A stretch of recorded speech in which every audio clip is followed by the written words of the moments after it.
a second. Rick, we're live. We're live. Let's go. Okay. There we go. Good thing is I can still talk to you and listen to this at the same time. For those who are joining back, who are joining right now, you have no idea the rush we just had to get this ready because, believe it or not, I had a whole bunch of stuff ready, and then everything collapsed at the last minute. And so I had like fancy screens. I was gonna have touchdown graphics show up and all this and that. And actually, I was thinking of setting that up at like halftime or something. But yeah. So I mean, right now it's 0-0. Let's be honest. You rush. I just finished off work and I joined. Oh yeah, no, you're chilling. You're doing just fine. Ooh, Bethel Thompson just threw to Eugene Lewis for 8 yards to the Edmonton 52. Here, First down. Can you kind of commentate and hold this up while I get more shit ready? Gotcha. Thank you. Just keep the people aware of how it's all going down. Everything that's going. Yeah. Right now, although I will say as well, I'm gonna start sharing this around Discord. Now the question is, what does Montreal's defense do tonight against Edmonton? Is it going to be the same defense as last week, or are we going to see a weaker defense against Edmonton? Kevin Brown rushes for 3 yards to the Edmonton 55, and that now gives him a total of 9 yards on 2 carries.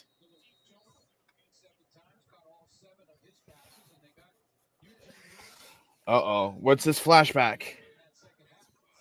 Oh, showing us 33 of 42, 336 yards, 2 touchdowns, and 1 interception last week. Are you watching the game right now? Did you just see what just happened? About them showing a flashback of last week? No, the sack. Okay, well, listen. CFL Plus is behind, okay? Oh. Uh-oh. This might now I saw the sack. Now this might be a problem. No, because I have on this side, I have the game live. No, the play-by-play on CFL.ca. Okay, and then so even if I call saying that it was a sack, you know that when I'm saying. Oh yeah. Okay, yes. Good. Okay, Elks punt goes down the field. Dun dun dun. Good old Sankey with the punt or with the sack for 9 yard loss. Thank you to all who are joining. Seriously, this was like you have no idea. Again, I had all this ready, and then I had a massive technical difficulty all at the last minute. And so I had to, this entire set that you are seeing here with the Elks and Alouettes background and all that, it was all literally scrapped. All of it was gone. So this was very last minute. So I hope it looks acceptable. We will have a ticker that will show the score and the quarter we're in at some point. My apologies. So Julian punted for 55 yards to the Montreal 9, and Latcher Jr. returned 18 yards to the Montreal 27. And Burton Caron with the tackle. As we go to TV commercial. I'm not gonna lie right now. I am loving every commercial break. I've never loved a commercial break so much. Oh god, I want to see how this is. So thank you to all for joining. Seriously, it just means a ton. I'm now getting it. TV commercial. I'm now getting it. I'm getting in both CFL Discords.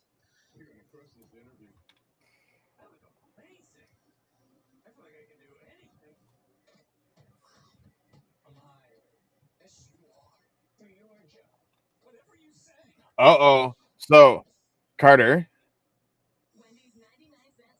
we have a comment in YouTube. Oh, like in the stream? In the chat. Yeah, that's the Drakenator. Carter, I'm so mad our Bombers get another turnover in second game of the season, but I'm hoping we can fix the problem at practice before Friday against BC. You have no idea how frustrated I am. Actually, you do, because Drakenator, I know you watch the vids. So, oh boy, yeah, no, what a mess. Should we be honest and say you can't blame that on Mother Nature last night? Because even with you guys coming out with that Oh yeah, no. I honestly, it was one of those things where even if that stoppage didn't happen, there's no guarantee that that game is a win for Winnipeg. Um, but it would have been a big discussion point. But when like as a Bomber fan, Winnipeg lost fair and square. Um, and so there's no one's the Bombers didn't. At the end of the day, the Bombers need to get better because this even if it was better than the first game, it wasn't like this is not.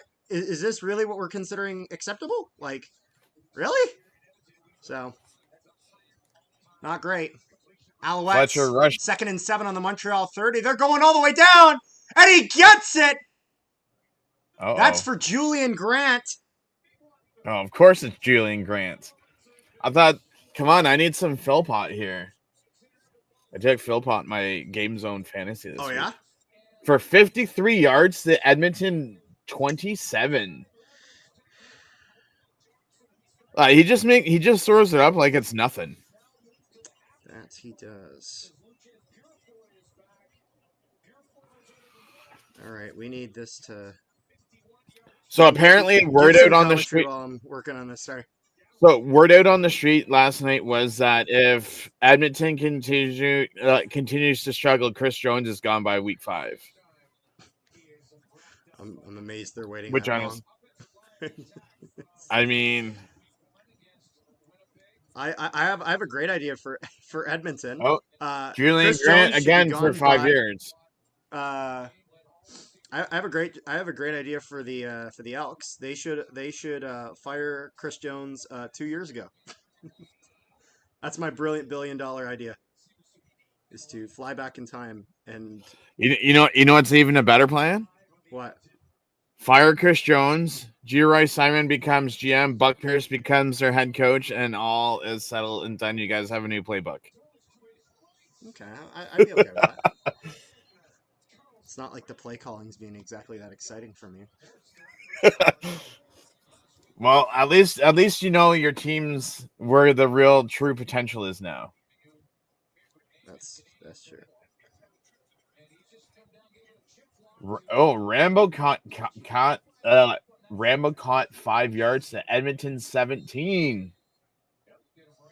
I'm literally making a sports broadcasting ticker on my phone right now. Like we're bootlegging the hell out of this. Carter doesn't. Oh, okay. So, Drakenator says, "What do you guys think of the NHL Utah jersey in year 1, calling it Utah Hockey Club for temporary before they name?" I'm fine with it. I mean, I'll put it this way: everyone's kind of worried that it's not going to work. Look at the PWHL; worked just fine for them. And although I will say, when I saw those jerseys, it made me think of like the meme of like the, can I copy your homework? Yeah, just change it enough so no one knows, and like the Winnipeg Ice. So, when you guys came in, did they not have the black logo, the NHL logo for the first for the draft? For the draft, not for the season, but for the draft. So Utah will be a step ahead on the draft, just not for the. Although to be fair, literally all the Jets logo really is a jet slapped on a Royal Canadian Air Force logo. That's pretty much almost all it is. So Fajardo rushed for 2 yards to Edmonton 15, and then he passes to Julian Grant for 9 yards to the 6. So Fajardo's already 4 for 4 for 72 yards, and Julian Grant already has 3 for 3 for 67 yards. What is this, Philpott 2.0 from last week? Oh, we'll just switch it up. Everyone thinks that we're going to Philpott, so we'll just keep on feeding to Julian Grant. Maybe.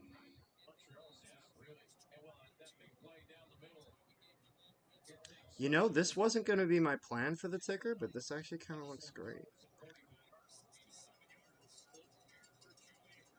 Yeah, you know what? Maybe we'll run that. They're running.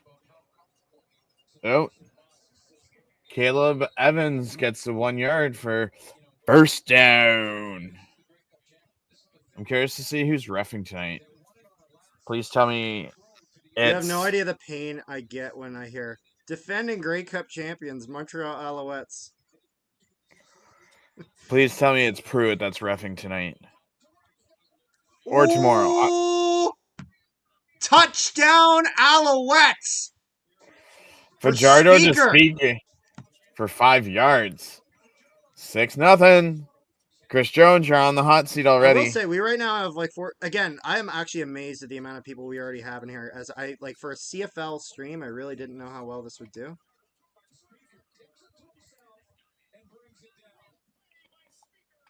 By Speaker.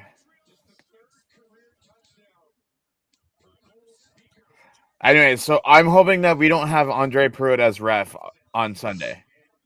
He can ref any other game this weekend but Sunday. Look at that one-hand grab.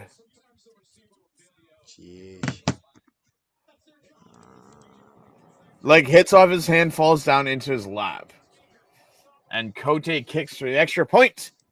It is now 7-0 Alouettes. Oh, congrats to Anna for winning a prize on Safeway. Congratulations, Anna. You You did great, apparently. That's what I'm hearing. Well, no, because you just enter a draw and if they pull your name, you win a draw. For all you West fans out west, we don't have nothing out here in the East. Okay, so I'm just trying to see here. We're just lucky schmucks. We're gonna what? We're gonna have a ticker soon on the screen that's gonna improve. Not a ticker. We're gonna be able to have the score up. Isn't that great? Look at that. I've been literally just hauling ass trying to get this done, so I hope it looks good. Because I haven't actually this is untested. We're doing this on the fly, Rick. Although the good thing is that I know there's going to be a lot of people that are not going to necessarily want to tune into the stream during the game. But I'm hoping halftime we do well. I think that might be where we do well with the Discord audience. Sir, there's no ticker on the screen. Oh, it's not on yet. No. I was just checking out the audio. I still got to do one more thing before there's any guarantees. So your buddy's going to watch the Elks versus the Winnipeg Blue Bombers when the Elks come to the city on September 20th. Yes. And he got tickets for his 26th birthday. I like the sound of that. Hell yeah, man. Also, Drake and Air, I literally had no idea how old you were. So now I know that you're 25. I didn't really see. Dude, you guys all make me feel old. I could have been a real asshole there. Hey, if you really want me to be truthful, I mean, with generations nowadays and kids having sex at the age of 12, it's quite possible I could be some people's father. Jesus Christ. Jesus. Rick, we're live. We're live. Sometimes you gotta speak the truth, my friend. I know, and sometimes you just need to shut up because society isn't ready to hear that. Good Lord. Yeah, well, sometimes you need to speak the truth, and sometimes you need to shut up for monetization purposes. Yeah. And don't remind me that we're not monetized. Don't remind me. Yeah, so it's not like we have any strikes. Yeah, because that's the grade A standard. We haven't gotten any strikes yet, so we're all good. Cody Fajardo is 5 for 5 for 77 yards. Gio, is this guy pulling out some like Chris Brown mumbo jumbo from last night? Or Doug Brown, I should say. Alright, here we go. McLeod Bethel Thompson 1 for 1, 8 yards. Alrighty, here we go.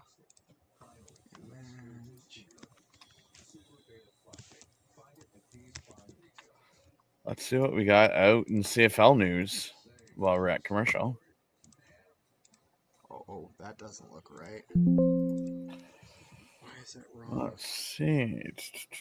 Why is that like that?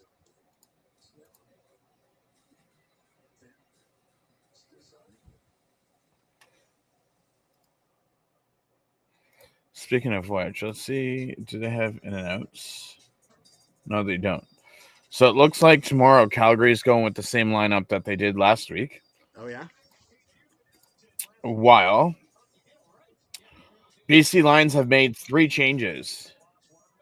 2 to their offensive line and 1 to their corners. So we shall see how that goes.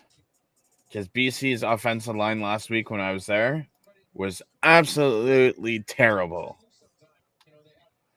Sensational debuts. Dude, Trevor Harris, 447 in 19. Moz, 330, 358 in 01. And McLeod Bethel Thompson, 336 in 2024. Go figures. Jason Moss versus McLeod Bethel Thompson. Of course, this is the time I'm now having issues with my app getting the ticker finalized. Okay, McLeod, see what you can do, buddy. I'm doing what I can, man. I'm doing what Ooh, throws an incomplete to Curly Getton Jr. First down for 26 yards to the Montreal 44. Dun, dun, dun, dun, dun, dun, dun, dun, dun. A nice corner slant. Let's see what he has. Round 2. Why does tosses it? Ooh, almost picked off. Why is it now adding it by back Anto? No. I don't know why it's doing this. Okay, it's okay. I know actually what I can do.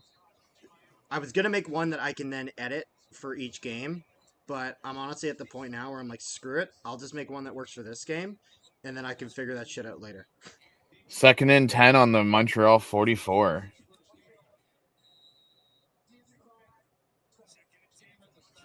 And we have a flag on the play.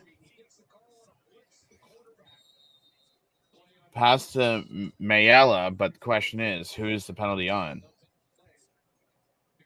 Please have Andre Pruitt roughing. Please have Andre Pruitt roughing. Come on. Got some solid throws, reception in this game so far. That's right. Elks trying to get the running game going. He does get going. Grabs probably Montreal 8-9 offside. yards.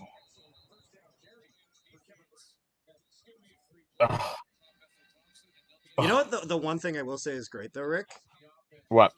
Is that we don't have to compete with any other CFL like YouTube streams because no one else streams the game.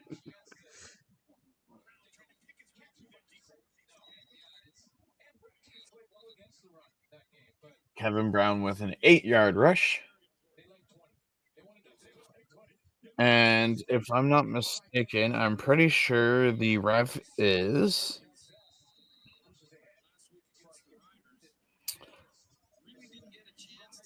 Tim Croker, if I'm not mistaken. I could be wrong, but I'm pretty sure it's Tim Croker.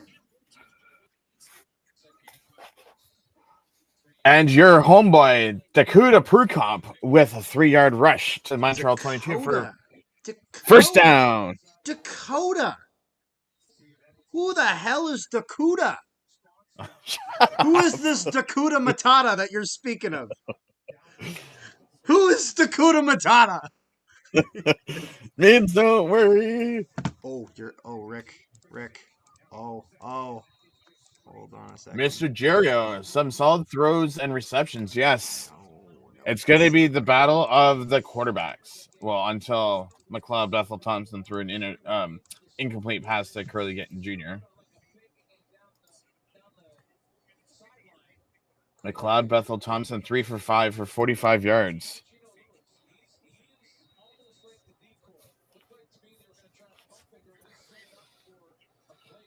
Second and 10 at Montreal 22. 4:09 left in the first quarter. Pretty fast first quarter, if you don't mind me saying.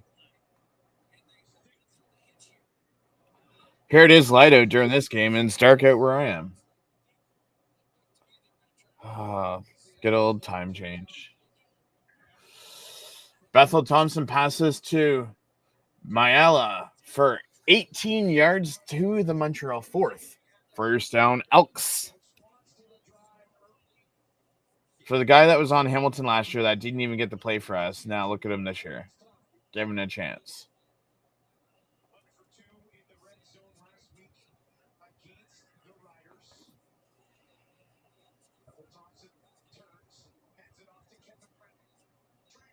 Yeah, this will work for today's game. In the future, I will want to make this a little bit nicer, but Kevin Brown rushes up the middle for 3 yards to the Montreal 1.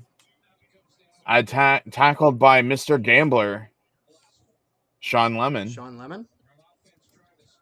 There we go. I knew it. I thought I had a pretty good chirp against him when they were playing against us. He got like a really nice tackle, and he walked towards the stands. Did you bet on that tackle? No. He what's walked the over towards on the your stands, tackles? and I'm like, "Hey, Sean, what's the money line?"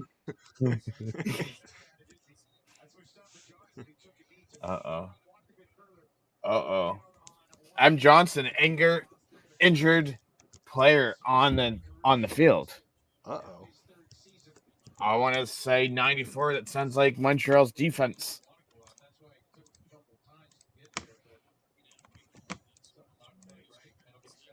That is Montreal's defense.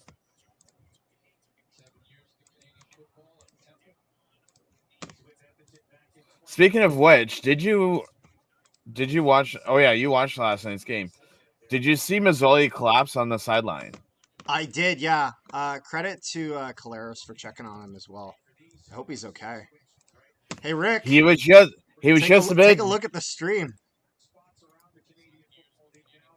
Nothing's there. You don't see it? No. The ticker? Okay, now it's showing up?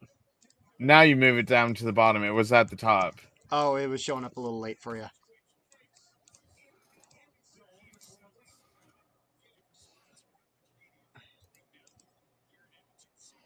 Uh-oh. Is the Elks going to tie the game right here? Give it a hand signal. Touchdown. 7-6. Brand new game, 0-0. Once Boris Speedies gets his kick. Carter, how does that feel? How does what feel? Doug Brown doing as well as he did, and then Prukop going to score this touchdown. All your former Bombers are getting touchdowns. You say that like I'm surprised.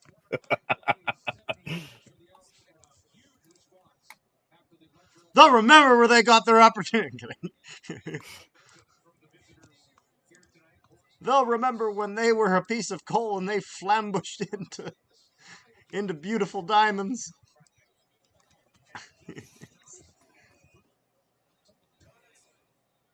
I so wish that we signed him, but that's okay. I like our future quarterback in Hamilton anyways.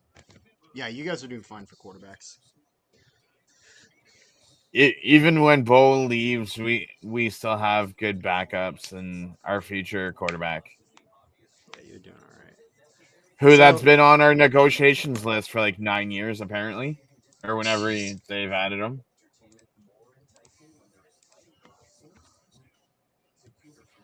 So Montreal had an unnecessary roughness penalty on that touchdown.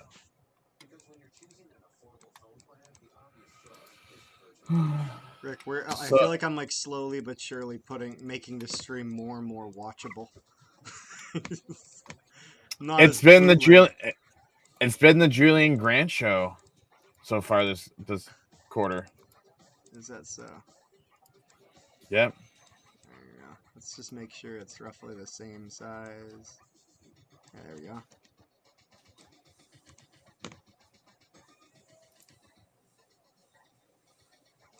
Center horizontal.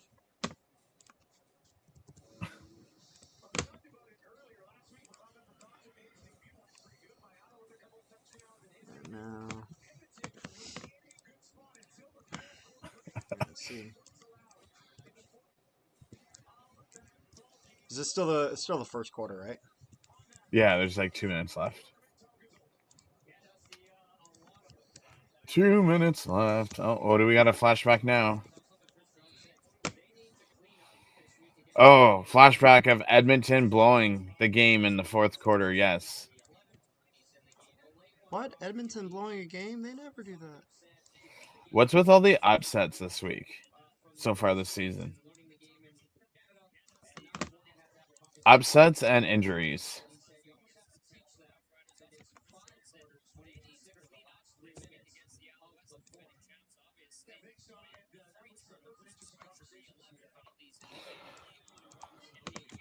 Did I ever tell you how much I hate Glenn Suter? You've made that very clear. So, as soon as I came on, he hears and Glenn I Suter see and he's like, "What is this crap?" that's the first thing that popped into my head. It's like, you gotta be kidding me. Also, by the way, I'm not going to be putting the down markers on here. We'll just say that verbally because I'd have to change it so many times. Like, it's not even worth it. You know what I mean? There's down markers? No, like I mean on the ticker. Like if I change between first down, second down, third down, first and 10, like I'd be typing all game. You know what I mean? So we're not doing that. But this works certainly much better for now. Fajardo with it. Scrambles and Speaker's gonna get at least 3 here. He looked like he wasn't gonna get much of anything, but then he kind of takes a few out of that.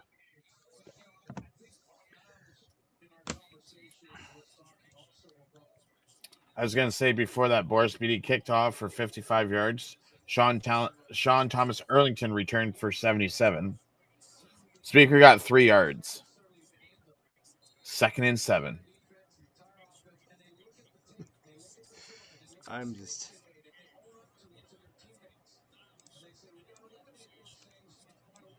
Niles Morgan. Don't know who Niles Morgan is. I'm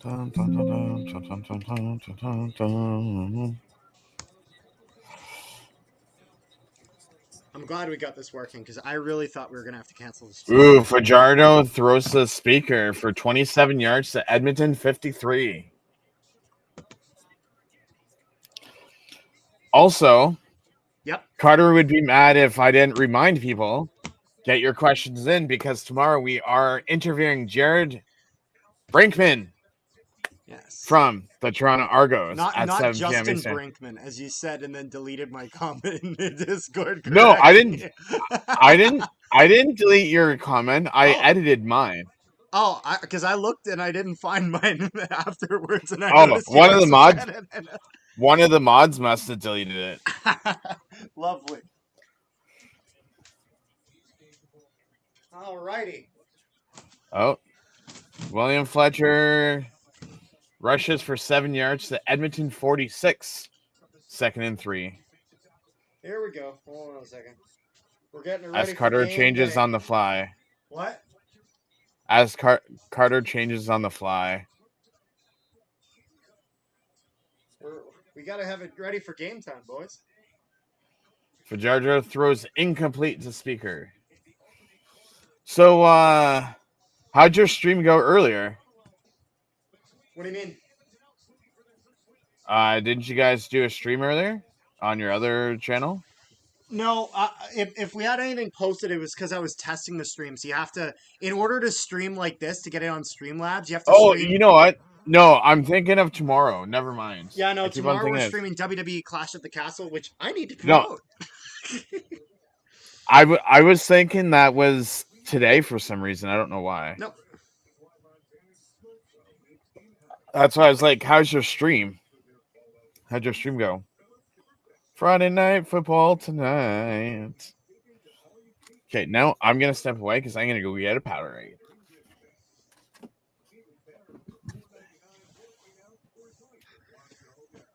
Here we go. I can't believe Riders got disqualification penalty last week against the Edmonton Elks. Also a good game. It was crazy, seriously, but you can't give up 21 points in the fourth quarter. You can't expect to win a game when that happens.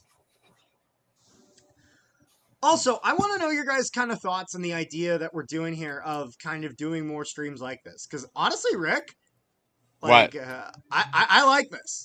I dig this. This is fun. I will say it was a little bit of a panic for me at the start there. But overall, Under certain circumstances, yeah, we really put this all together. A, it won't be Winnipeg home games, and B, it will not be Hamilton Ticat home games. Now, one thing I do need to do that I didn't do before. Because Carter will be at the Winnipeg home games, and I'll be at the Ticat home games. Yeah, no, there won't be any Bomber home games on here or Ticat home games because of season tickets. Could you imagine? Right? Oh, darn right I do. I was about to say, I was pretty sure you did. Could you imagine if we lost to Saskatchewan this year or this week, and then we what is it? We friggin' we beat Saskatchewan in Saskatchewan next week. So after the first quarter, Montreal has 107 passing yards, 13 rushing yards for 120 net yards, 3 for 5 on the second down converts for 7-minute and 36-minute time possession. The Elks have 63 passing yards. 53-yard field goal attempt for Cote. He hits it! And it is good.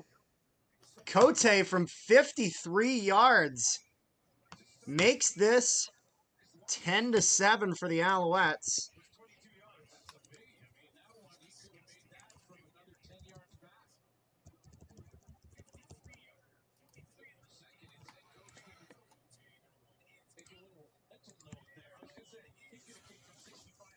Drakenator says, I can't believe Riders got disqualification penalty last week against the Elks.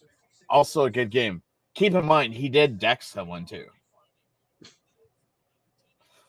Oh, okay. I was just going to say, yeah, you might want to shove a bum to the left on that 0, but you did. No, I did it really. We're good.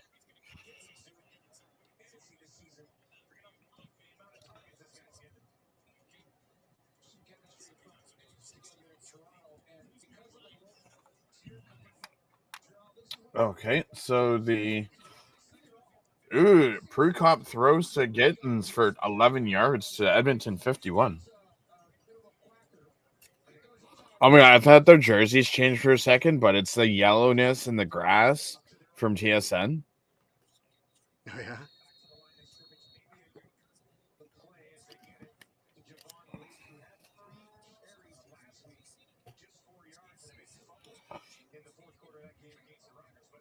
Javon Leake rushes for 0 yards.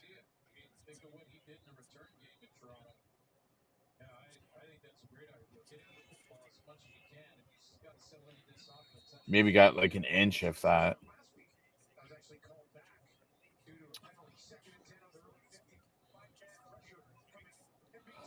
Second and 10 for the Elks. Come on, Alex, do us a favor. Beat Montreal, please. Don't listen to what Carter says. Putting out the stream on... Hey, y'all, it's Tiger Cats Network. Oh, hello. That was Tiger Cats Network from the Instagram group that I'm in. Welcome. Oh, nice. Yes. Yes, hi, Matt. Oh, I was about to say, oh, you know him, but then I realized it says Matt. No. Right on his thing. Yeah. There you go. So I do Ticat content. Carter does Bomber content, and then together we do the CFL league-wide content. For Canadian Football why do I Central. slow in his first quarter? It's the second quarter. Pay attention. Slacker. You know what? I've had a lot on my plate there, dipshit. Julian punts for 48 yards to the Montreal 11, and Letcher returns for 11 for 22 yards to Montreal 22. What's with these low returns? Like, I've only seen like a few games where it's like you get like lots of yards, and then yeah.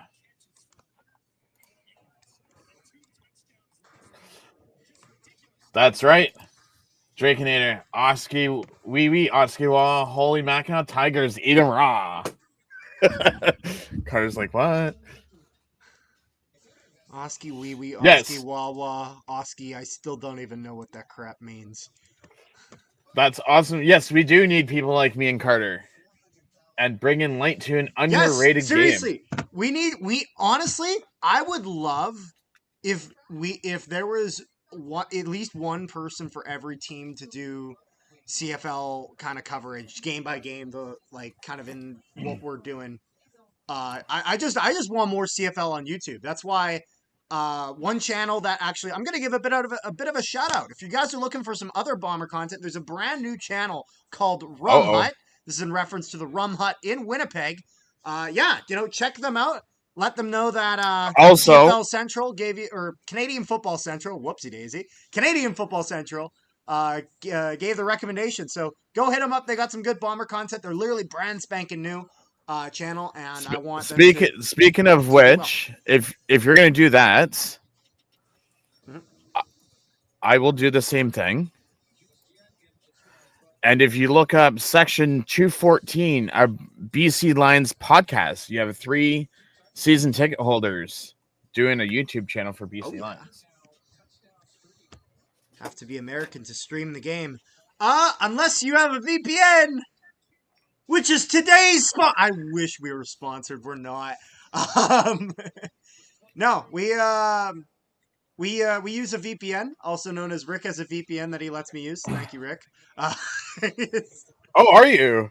yeah, I'm still on it. You gave me it a while ago, and I still use Oh it. no, I thought you're watching on your your TV. No, I am right now. I'm just saying whenever I do want to use Oh CFL, like if I'm yeah, like somewhere else and not at home, I'll just turn on. I think we use what, Surfshark.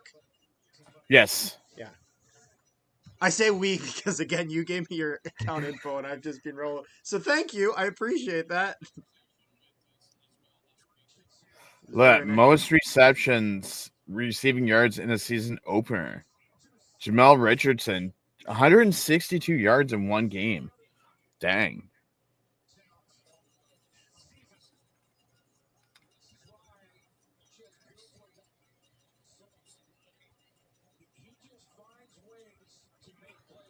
What do we got here?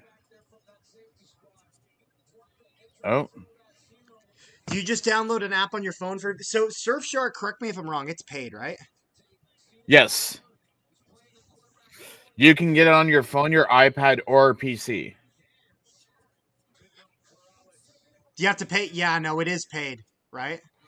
But it's not much at Is all. it is it one of the cheaper ones? How Um, much is it? yeah, that's what I'm just gonna look up now. Carter, I watched Rum Hut video because it's our Bombers come. Wait, Drake, that's your channel? Please. Oh, an official just got hit with a football. Did he just? So, The official takes the punt. oh, good. Now it's coming up. Oh, he's all good. He's laughing about it. Do you have to pay? Screw that. I understand the screw that mentality. Oh, off his However, head too. yeah. So how much? How much is it? So it's for me. Yeah, It's about $20 Canadian, but I mean in US 20 it's bucks for probably how cheaper much? for a month. Okay. But So there's other people in my house that use it too. exactly. So think of it this way, Matt. I understand they screw it because it is paid. I get that, but think of it this way. If you can think of at least 4 people that can go towards it, $5 a month, and if you only use it for the extent of the CFL season for a few months, then I can't find the game anywhere on stream. I'm sorry, man. It's one of those things I wish I could show the TV, but I literally just the good we legally the cannot. good thing that I like about We'll keep you VPNs is informed. I like to use it for things like American Netflix. Exactly. That's so expensive. If you're just using for yourself, yes. But if you get it for a few people, again, 3, 4 people, now you're talking. And the thing is that you get American Netflix, you'll get all like CFL plus, so all games, stuff like that. So Yeah, CFL Plus you don't pay for. it's only expensive if you're using it alone, really. Alone or splitting it between two people. If you can get at least three Not people on it, then not I'd say it's worth it compared to actually what it costs for cable to pay for like TSN and whatnot. Um, But but even if you think about it, so I have it on both my tablets, my phone, my computer. My dad has it on his phone, his tablet, his TV. Like, we don't go anywhere without it. House of Dragons and Must Choose, HBO original and Crave in 2 days. Gotta love that throwout by TSN. Hey, Carter, what are you doing in Edmonton? what am I? What do you mean? Some guy was just wearing a Halloween mask. What am I doing in Edmonton? Oh my goodness. I can't wait till someone comments on my Elks hat and says that I can't be partisan.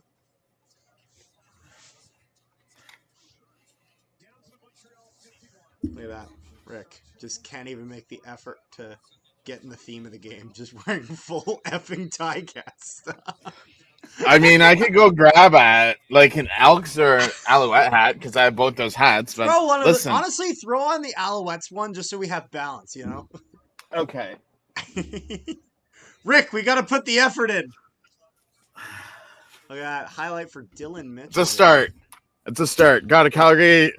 It's a start. I mean, to be fair, if you're trying to piss off Elks fans, you still succeeded.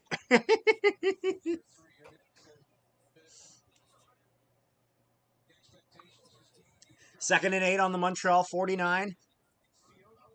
Elks try to get that. Bethel Thompson can't connect.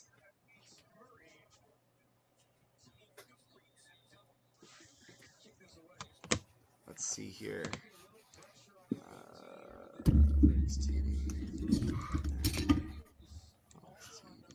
So, Carter, you said wear a green hat, right? So wear this hat? That I said Alouettes, jackass. Why? Oh, wait. You said you wanted this hat. Rick, you gotta shut your mouth, boy. You gotta watch this.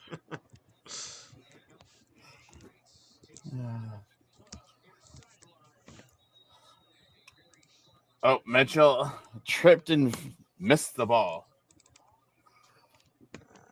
And Julian is going to punt again.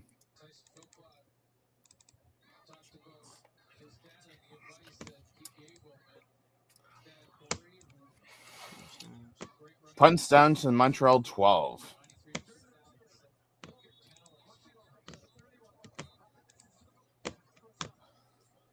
Oh, was there pass interference? Not that I've seen. How is there pass interference on a punt? Or what was it? They said half the distance to goal. I wasn't sure exactly what it was. Probably holding. Probably, yeah. Ooh, look at that.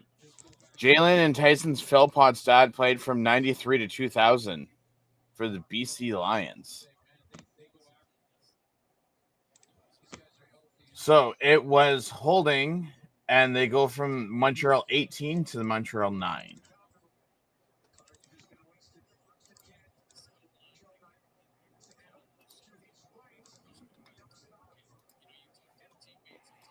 Also, someone ignore the graphics that I'm clearly setting up on the screen right now. This is just for later. That's just I want to in general have some cool graphics set up, stuff like that. This was some of the stuff I wanted set up beforehand, but I wasn't able to. So, sorry about that. Dare you cover it on my face? It'll go away, don't worry. Fajardo to Rambo for 23 yards to the Montreal 32.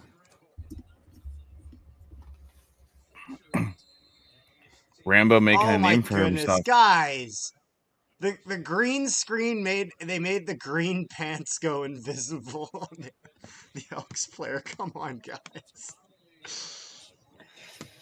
Mr. Jerio, dude, if you want, you're always welcome to come back, but we appreciate you even stopping by. Absolutely.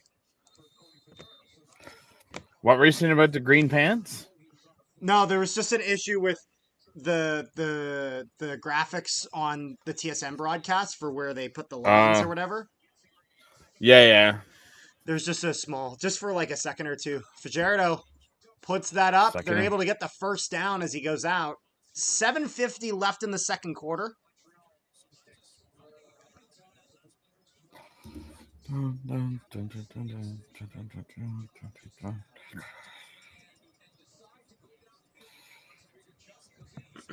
To Julian Grant for 8 yards again. Like, how about we stop going to Julian Grant and throw us into like Philpott?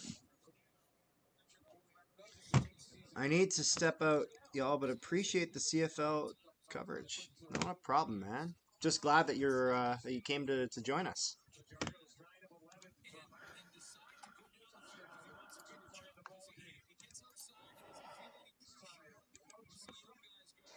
Come on, Oh, and he's Fajardo. gonna get stopped in the backfield. Show some love to Philpott. Let's go. Let's go, Fajita. Fajardo sacked for 1 yard.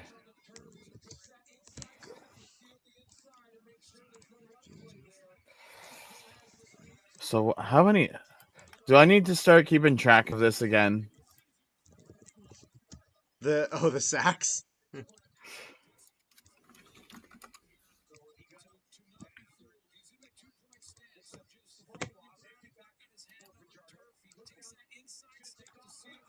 Cody Fajardo, he's going for it. And then he eventually slides after getting the first down.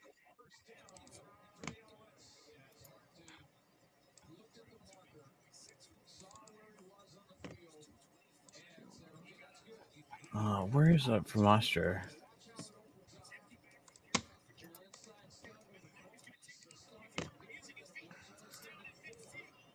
we go.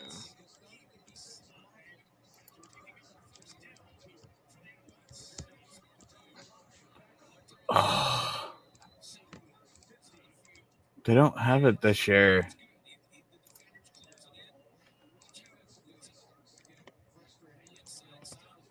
Don't mind me just adding in a few more graphics.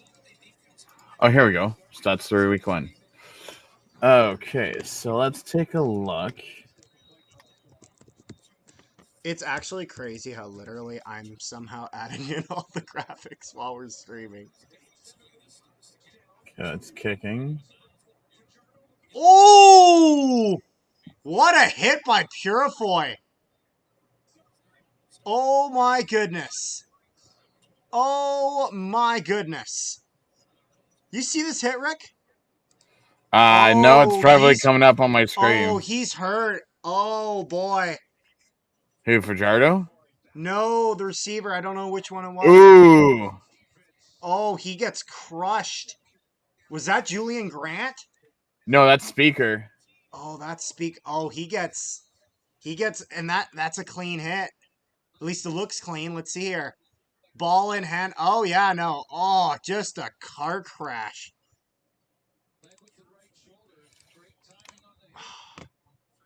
Such a great hit, but I hope their guy's all right.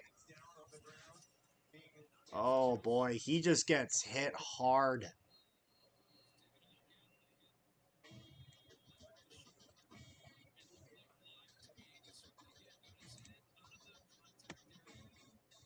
Here, I'm gonna start making some other ones in there.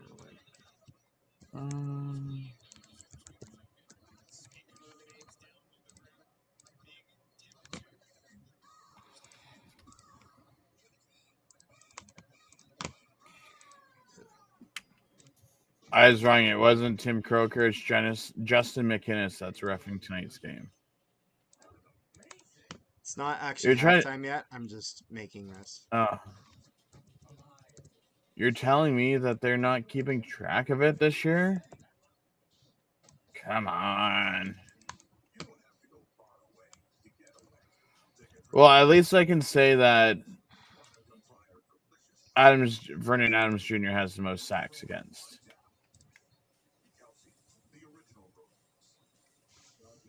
Because he was sacked 6 times last week.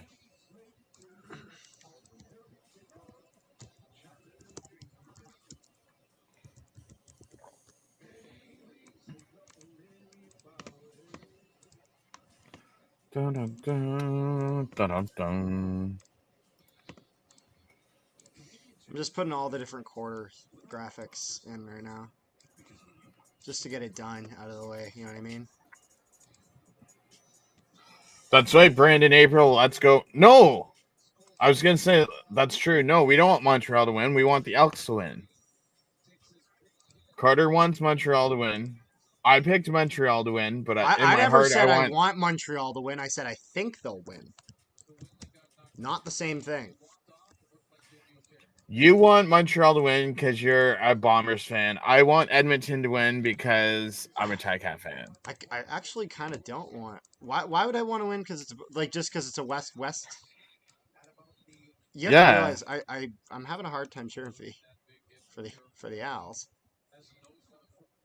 For Toronto. But you want to get that lower? You want to get that much lower down in the standings? I don't really want to cheer for either of these teams. See, the thing is that I actually prefer the Elks as a team, but I kind of need Montreal. Ooh, look at that. Zima punts it for 37 yards out at the Edmonton 13. And holding on Edmonton. Looks like he got the wind knocked out of him. I mean, no kidding. He just got crushed.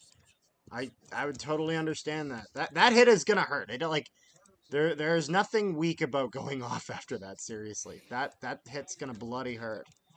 So because of the Edmonton holding, they went from the 13 to the 7.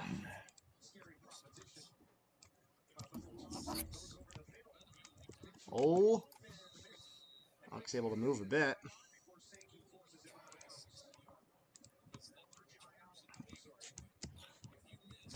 Apparently, people are saying that if Edmonton loses this, Edmonton Elks are just cursed. Really? It's kind of a difficult game to win. I mean, you blow last week's game, you lose this week, you start the season 0-2. Yeah, I know, but it's one of those things where I like. Does anyone expect them to win this game? Like, in the sense of. Was anyone expecting Ottawa to beat Winnipeg last night? Yeah, well, no, but that's an embarrassing loss. Is this one an embarrassing loss? I mean, if Edmonton. I guess this one more depends how you lose. You know what I mean? I don't think this one matters in the regards of if you lose, then it's embarrassing.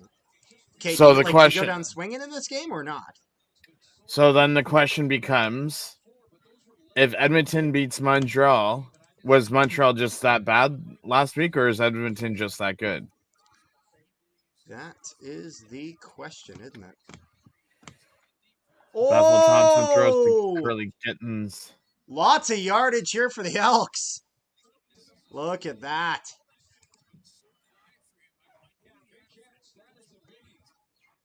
Damn.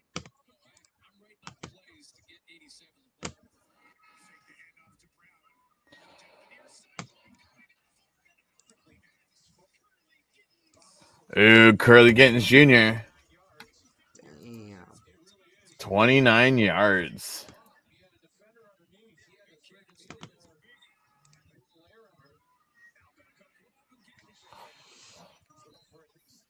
The former Argos quarterback throws to the Argos former receiver.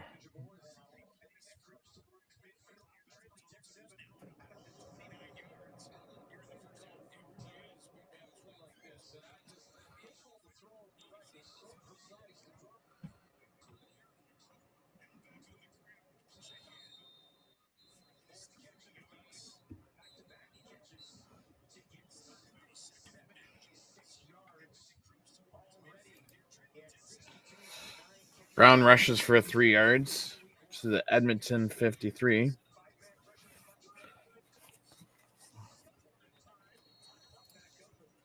Carter, did you find that license plate What license plate? of the truck that ran over Speaker? Such a bad joke. He got ran over by a truck. Oh, come on. How do you do that? You could have got more yards had you have not tripped over your own feet.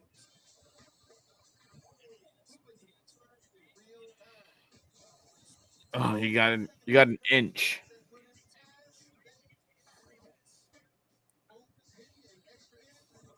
Oh my god. Did you see Bethel Thompson? No, I did.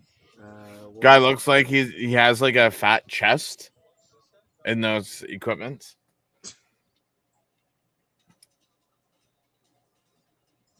Drinkinator says yesterday it was heartbreaking for Bomber fans because we played against Drew Brown in another team uniform. Yeah. But when you go to the finals so many times, that's what happens. Players just become greedy and they want more money, and then you have to let them go. I don't even consider it that greedy, because the thing is in the CFL, it's not like, unless you're like the top of the top end players, you're not living the rest of your life on it. It's not like the NHL, you know what I mean? It's not. So I don't really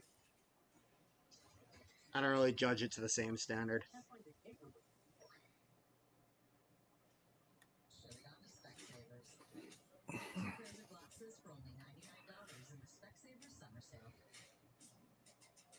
I mean, BC doesn't win tomorrow. That's sad.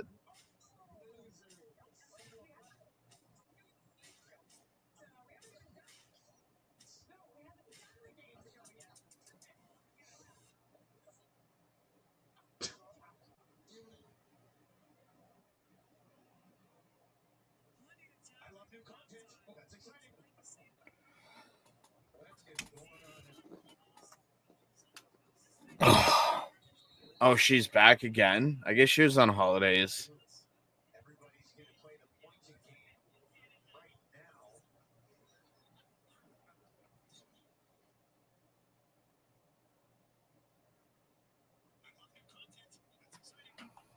So we got here. Oh, offside. Just made it even worse.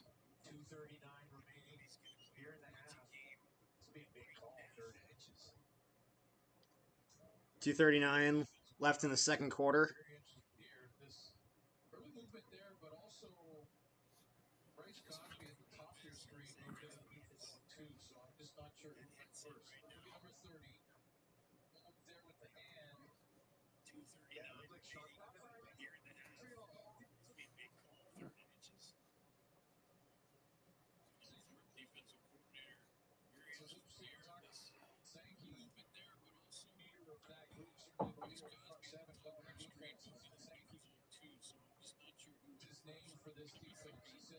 Outside Montreal. They got the first down.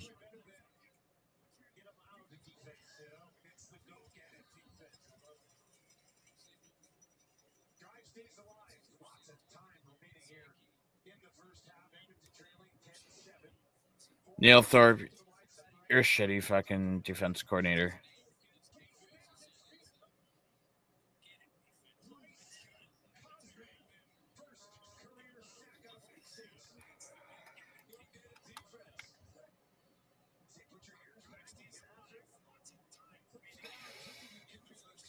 If Montreal wins this game, the Elks will be 0-2, and Calgary wins tomorrow, BC Lions will be 0-2.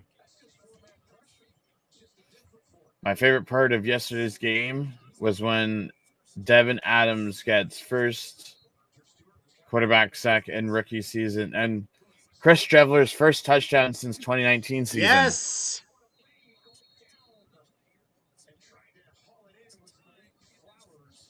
Oh, McLeod Bethel Thompson goes down with another sack. That is, what, second one on the night? Second one on the night. This one's by Bryce Crosby.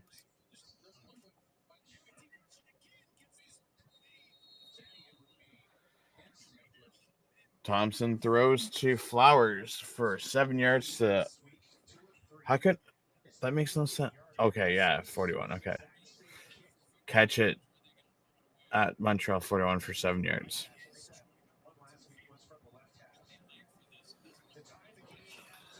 Oh, Julian's gonna be punting yet again.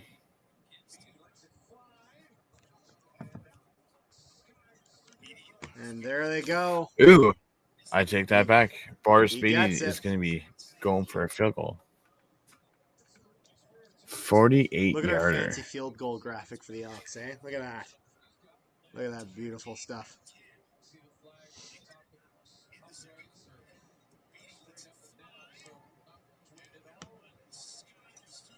We can work on that at some point. I literally just took that from their Twitter.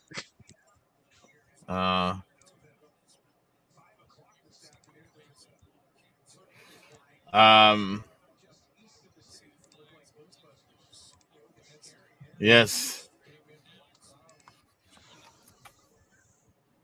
Time to change the score to 10 for Montreal or Yeah, Edmonton. I did that. Oh. You're behind.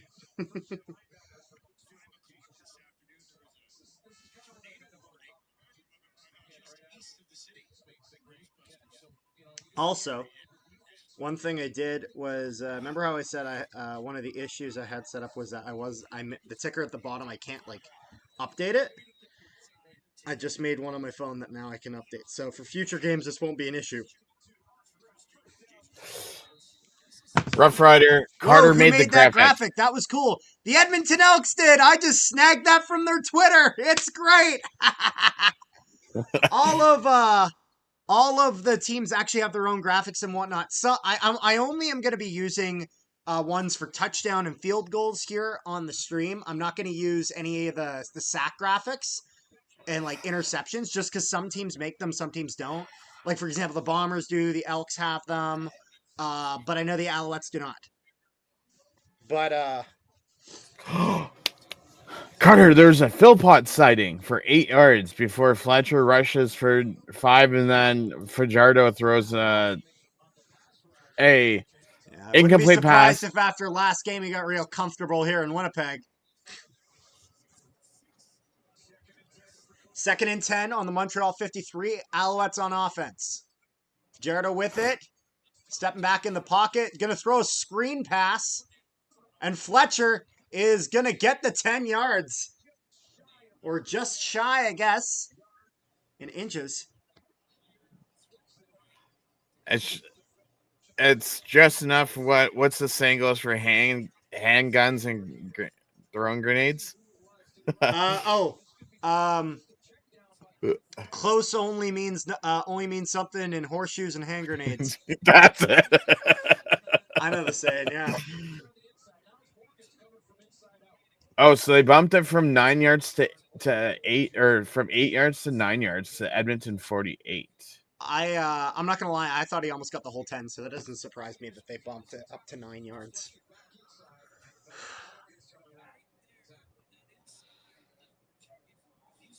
Got a player shaking up on the field here for the Edmonton Elks. Apache Pong. Now, Rick, you know the time Yes. of the interview tomorrow, right? 7 o'clock, my friend. It's in my phone. Yeah. That is when we are going to be interviewing Jared Brinkman. That will be uploading the next day for those watching. So we're actually going to be doing that during the Stamps Lions game. I hope you're okay with that, Rick. You're fine with that? Okay, that's sweet. All right. I mean, depending on how... 3rd and 1, they're looking for it. And he's going to get it. Going to be a first down here for the Montreal Alouettes. I mean, worst case scenario, if you want to do tomorrow's game too, we could always do it join in progress. Yeah, although generally I like the idea of doing whole games. You know what I mean? Oh, fair enough. Evans rushed for 2 yards to the Edmonton 46 for First My goal is for down. our streams to, if we're doing as well as we're doing now, just for most streams we do, I'd love that. And then ideally, I want to hopefully get a flux of people around halftime. People that, want to watch the game during the game, but maybe join in for the halftime show with us. I can say the Saskatchewan Listen, Roughriders head coach is looking up something, making sure Saskatchewan Roughriders won't get 6-12 this year. listen, halftime show. We are not having 50 Cent do our halftime show today. The halftime show of us talking as opposed to Green Day. Are any of you guys in Fantasy League? So I've actually tried fantasy sports before. I'm not a fan of it just because I find myself cheering for players rather than teams, and it just gets really conflicting and I don't like it. However, I am in a CFL Pick'ems group. It was a $20 buy-in. Oh my goodness, Fletcher, he's going to go all the way past, and he's beating all of them. He's going all the way down. Fletcher into the end zone. Alouettes touchdown. Alex. Oh yeah, never mind. Alouettes. Never mind. Touchdown Alouettes. They get it done. Scott White. I am in Game Zone Fantasies. Carter is not.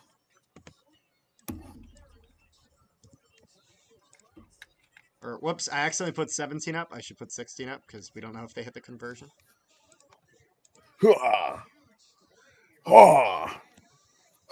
What is this, karate? Alouette's going for the kick here. Cote set up. He's going to hit that straight through. And makes this 17-10 for the Alouettes. That's okay. What does he have? Hold on. McLeod has 24 seconds. Rick, I just thought of something. Hold on a second. Oh boy. I have this this mic plugged in, but I guess it hasn't been using it. Cause yeah, no, it's not using it. It's just been using the normal ass audio. I don't know why it's not showing up though on here. Like I can't even select it. I have a mic that I was gonna try using that I've never used, but like it's technically one of Zach's mics. But it's not picking up. Oh, whatever. I just wanted to see what it was like on stream, see if it would be better than the standard stream audio. But standard stream audio seems to be working just fine, so we'll roll with that. Let me just put this away. I mean, Augustine got me 13.8 points last night, so I'll be happy with that. And he was at 2.9K this week.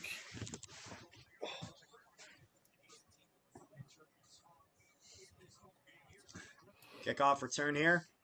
And he's going to go all the way down. He's going! The Elks are going down! And how far does he get with this? It looks like he gets almost half field. Only 12 seconds left in the half.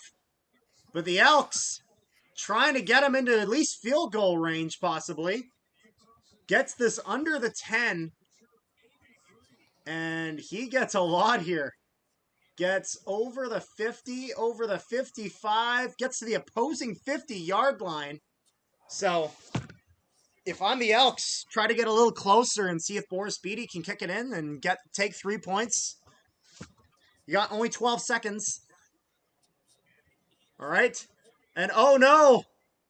Bethel Thompson's going to get a throw out, but it's going to be incomplete as Sean Lemon gets a hand on him. Only one person will be out for the Saskatchewan Roughriders with an injury for the Sunday game. That's right. Or is there more than that? I don't know. No, there's only one. And that's Rodney Clemens.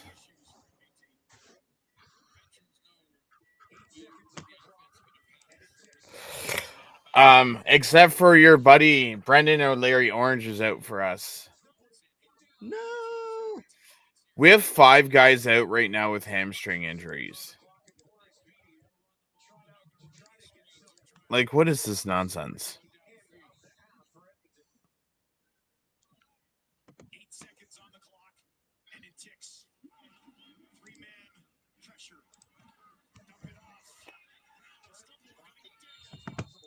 And it looks like the Elks are going to look for a field goal here as Boris Beatty gets set up 48-yard kick attempt. Let's see here. Elks going for a He's long one used. here with nothing He on the can kick clock. these in his sleep. Toss this one back. That's going to go all the way down. Dead center. Beautiful kick, Boris Beatty. And that's going to be a field goal here for the Edmonton Elks to end the half.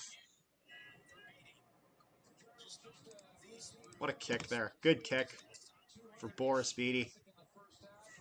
Good way to end the half for the Edmonton Elks. Saskatchewan Roughriders need a backup kicker.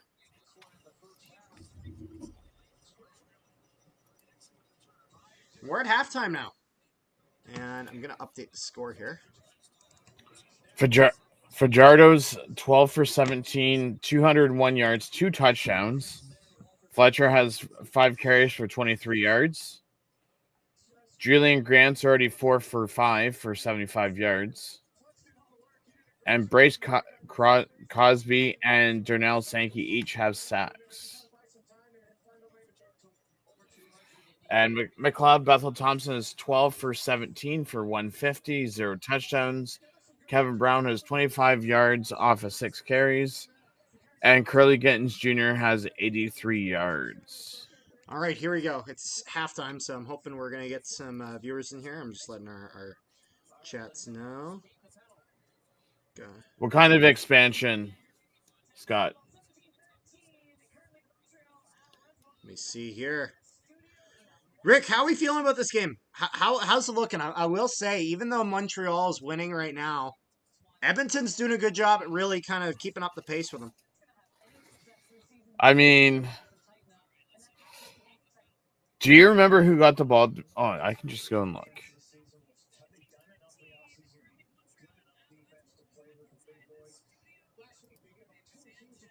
Kate, just don't talk, please. So Montreal gets the ball to start the second half. Chat about expansion during halftime. Okay. So expansion. Then the second we say the word expansion, the name Halifax comes up. That's the name that comes up. And obviously they've done Touchdown Atlantic twice. There's 2 big problems I see with the idea of expanding out into Halifax, and none of it is fan-based.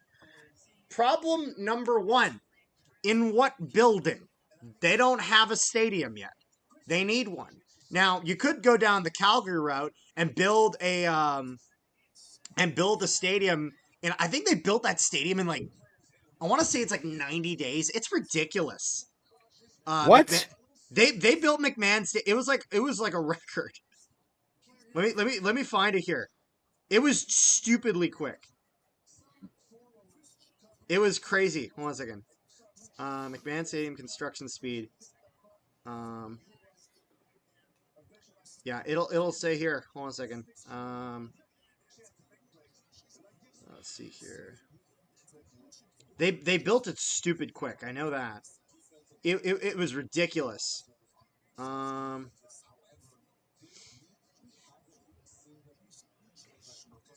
Because even if you think about it, it's by the time that they take to put up a wall or even the structure, 103 days. Okay, so that's 3.5 months. That's crazy for a football stadium. That's insane. Or like Scott White mentions, just use Huskies or Wanderers grounds until you build the stadium. Yeah. Still build although it. The thing is that you need to have a building that is gonna be happening for sure. You know what I mean? You can't. You need something set in stone in order to do that. No. But what I'm saying is, even if, for example, they use the Husky state, say they we're building this, but we want to use this while this builds. Then go ahead. They might wait for that stadium to be built though, because you have to realize the CFL profit margins are a lot more narrow than other leagues. So paying all these players for that year is gonna hurt them. Capacity there is 35,000 at McMahon. That's insane. That's awesome. 35,000 built in 103 days. like you could never do something like that nowadays. It is kind of falling apart. They'll need a new building eventually, but the thing is that I think they need to go down kind of a Winnipeg Blue Bombers approach where, look at some of the different colleges in the area and try I thought to they were already getting a new stadium. to strike a deal. I don't know. Is there anything confirmed? I never heard about anything confirmed. Mm.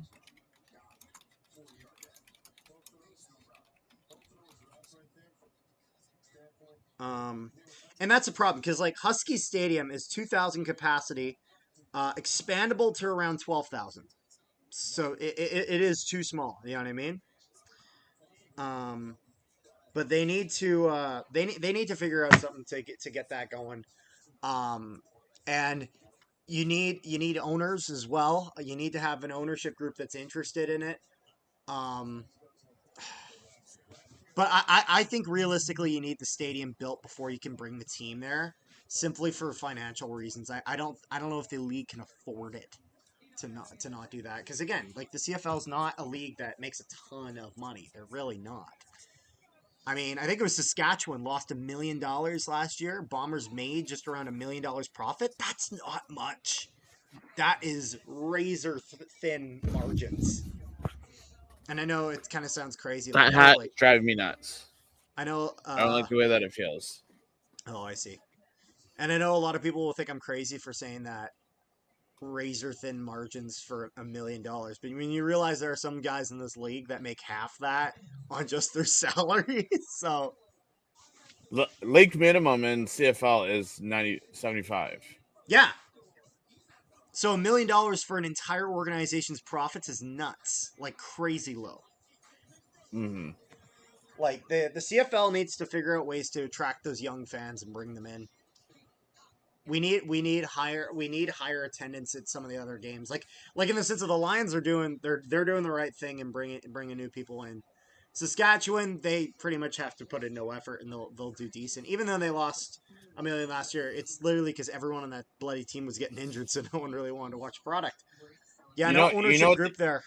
I heard you know what they it's need to do. 5 million for an expansion fee. Yeah, and that's the thing. That's crazy low. Like I would love to see like, come on, Ryan Reynolds. You're gonna buy the Ottawa Senators. You said you needed a sugar daddy in order to do it. Buy a CFL franchise. Bring it to Halifax. And that's the thing, because Ryan Reynolds alone could afford that. He could. Eh? Get some I'm, celebrity looks out there. Come on.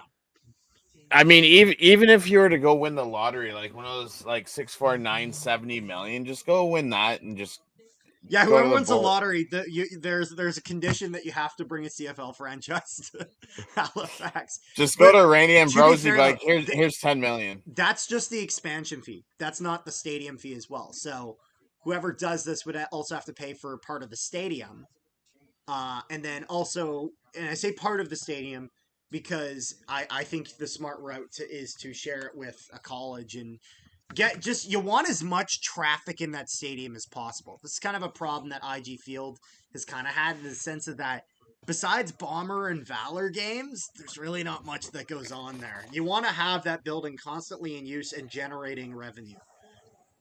Um, if you want to attract a younger crowd, I know a way. It's called not hire the Jonas Brothers. Yeah, well, you're getting the millennials of that, but you're not getting any of the Gen Z or Gen Z. Some guy Or just won or 70 million. Wish it was me. I would buy a team. There or you go. Scott, we should all just put money together, go down to the States, buy a Powerball ticket. Because Powerballs down in the States are like a couple of 100 million.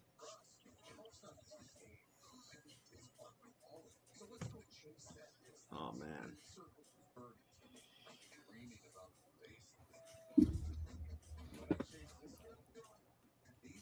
If only it was a Bombers away game. Your brother would be sitting beside you. Let's go!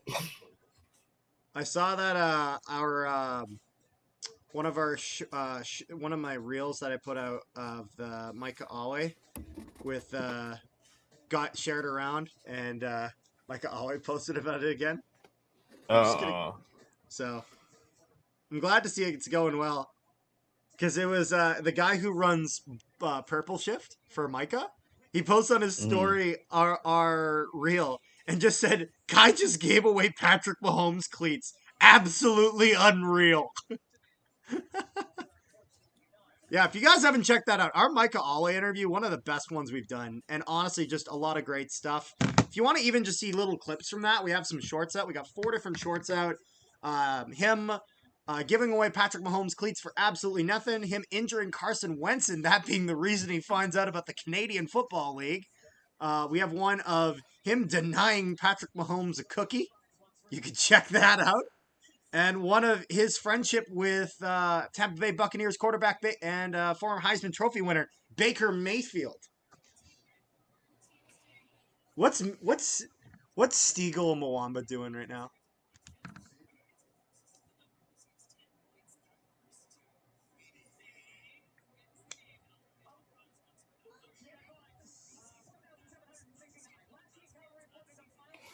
Okay, so they're having a competition One between sec. both sides.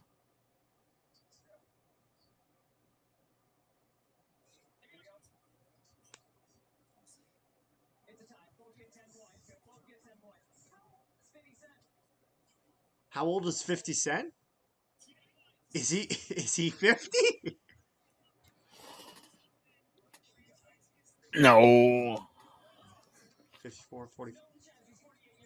He's 48. I was very close. 700? No, that's a different question. Oh.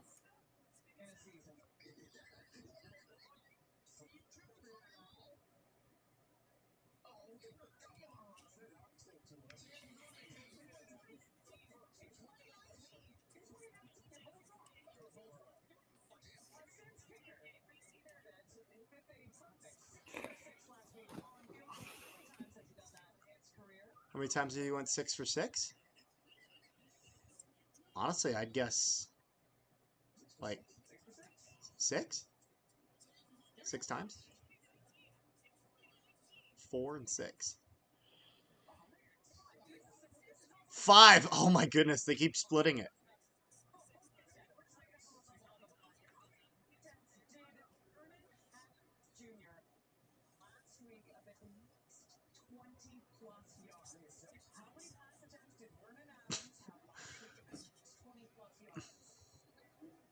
La Police and Mwamba versus Shez and Milt.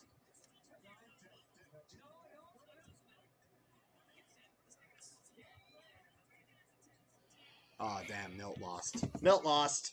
Wah, wah.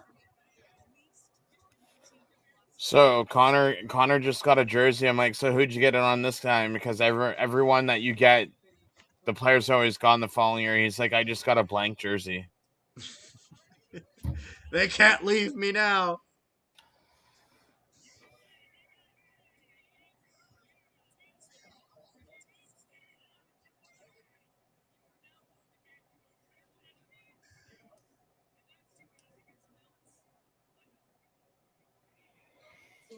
Yeah, the amount of money that they want for jerseys these days is ridiculous. That checks out. Yeah, no, I always try to get the thing I always try to do is I always try to get I think 2 jerseys a year when it comes to CFL because I want to get one Bomber jersey and then one other team just because I don't have all the Bomber jerseys yet.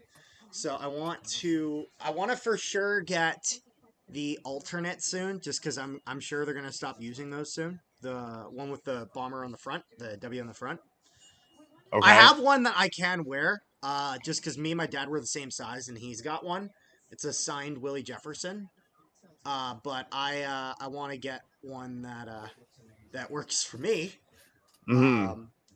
I'd consider getting honestly, I'd consider getting Sergio Castillo and messaging him, being like, "I'll get your name on it if you sign it." Like doing one of those.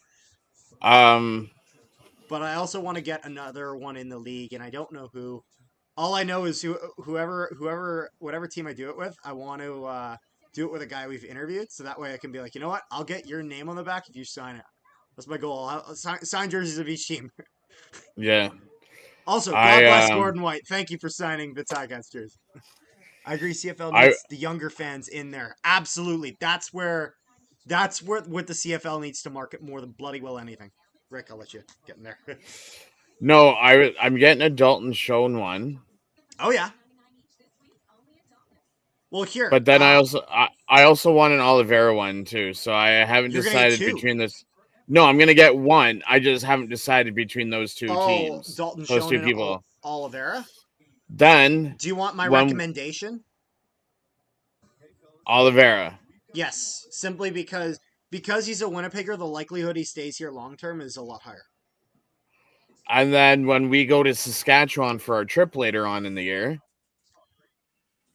I want to get an Ouellette Riders jersey. I can't bring myself to do it. I can't bring. I might wear all my Bomber shit. I hope you know that. That's okay. Like, Because I'm gonna be hanging who are they my playing Rider again? jersey. Okay, so Bombers are No, playing who are the Riders playing when we're going? BC. Maybe I need a Lions jersey. Maybe that's the one. Although I was gonna get Lucky Whitehead on the back, but then he left the team. So I mean, you could still reach out to him on social media and be like, "Yo, can you sign this?" yeah, I know, but I want to get a player currently on there. I want to get one of them on the pod. We got a few players lined up on that we have not yet Oh, announced by the way, I on got something to wear. the CFC podcast. So as you guys know, we have our Jared Brinkman one this Saturday. It's going to be going live on Sunday. You'll be able to check that out. Cam Eccles, we have there was an issue with our original scheduling, just a conflict in that regard. That was rescheduled to next Tuesday. We're hoping to get that up next Wednesday.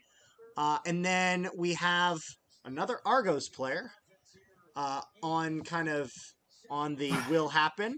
And then we also have a Saskatchewan Rough Rider, which will happen eventually. I'm not going to name who either of those players are, just in case something accidentally falls through.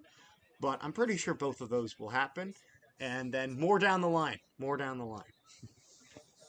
So just So teasing a little bit. you're mentioning interviews. So we have Brinkman. Then we And got then who Eccles was on Tuesday, and then two that are unannounced.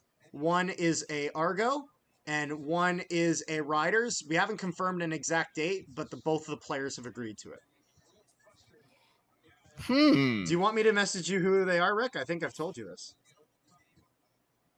You didn't tell me who the other Argo was besides Saturday.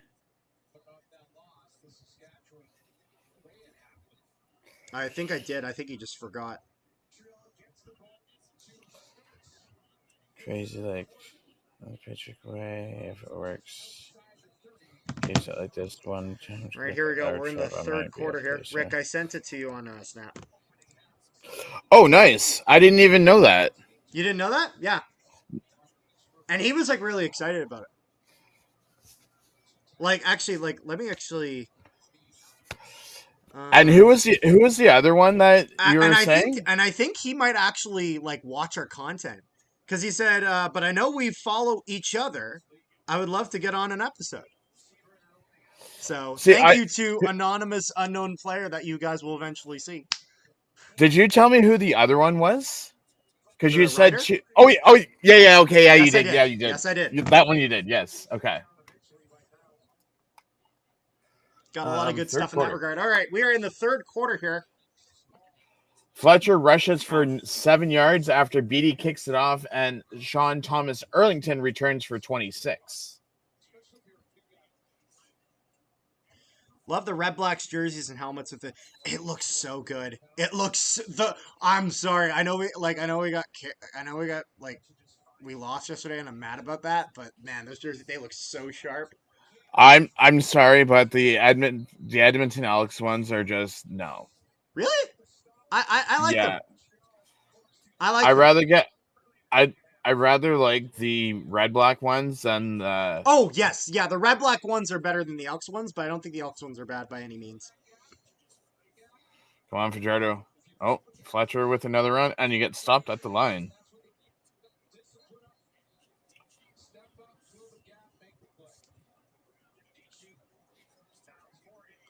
All right, 3rd and 2. Alouettes on their own 41. They're going to be punting this.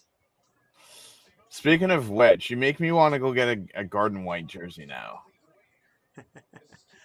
Oh, you know what I need to do, Rick? I need to have a little football that I put on the screen, and I can put it above the teams to show who has possession. That I There actually you could go. do. That I actually could do.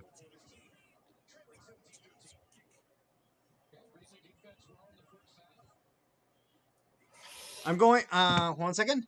I'm going to say the Saskatchewan Roughriders need to sign another quarterback in case a quarterback gets hurt or sick. Oh, definitely.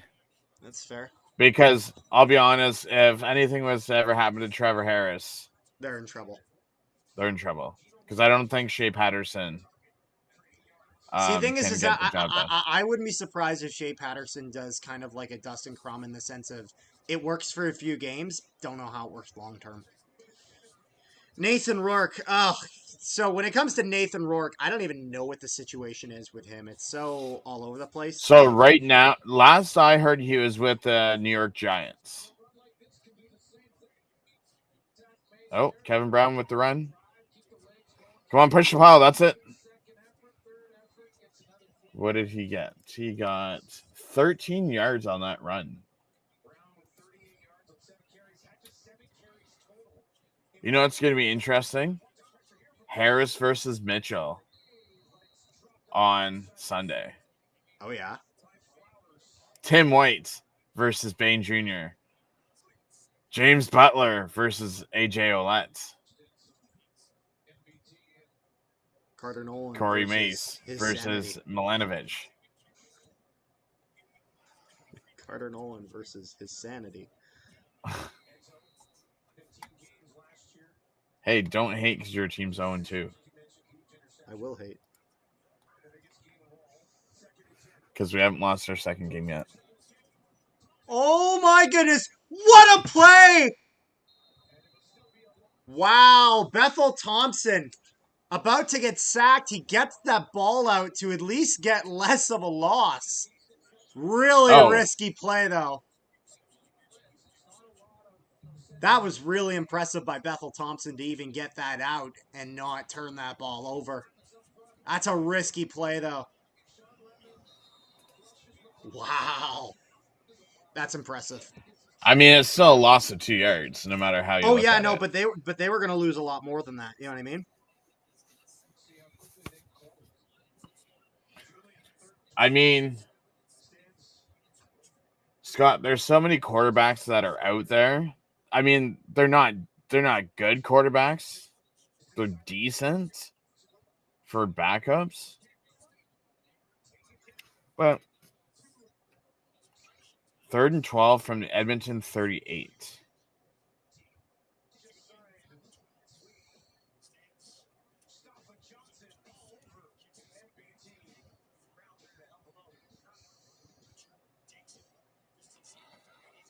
Don't run. Oh, my Lord. Why would you run and then stop, turn around, and then see like a bunch of green people right there? Friday night football tonight. Do do do do do do do do do do do do.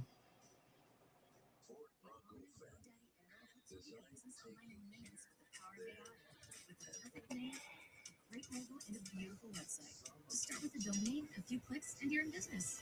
Make now the feature at godaddy.ca/arrow. Hey, Canada, RibFest is back at Montana's. Come on in and dig into all-you-can-eat ribs. Available all day, every day. Smoked in-house daily until they're fall off the bone. The original RibFest. Got an exciting ad there.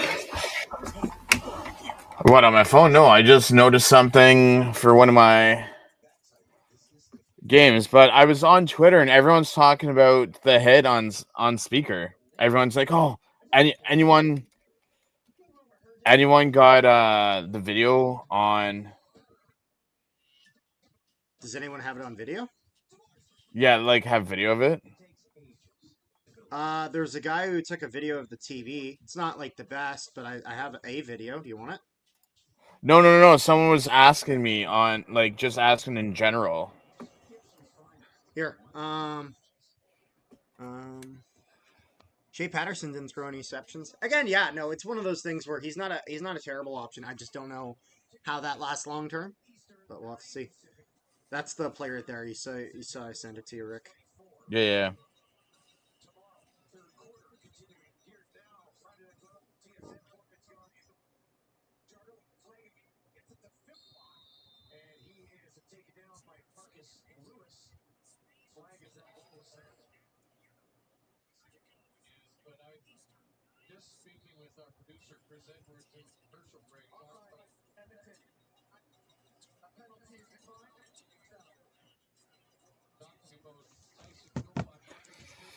Um.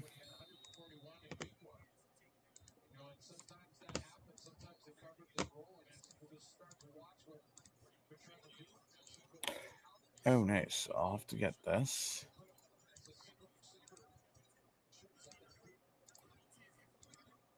Alouettes going for it. Shardo puts that for Philpott, but he's not really able to get much. And they're going to go to second down.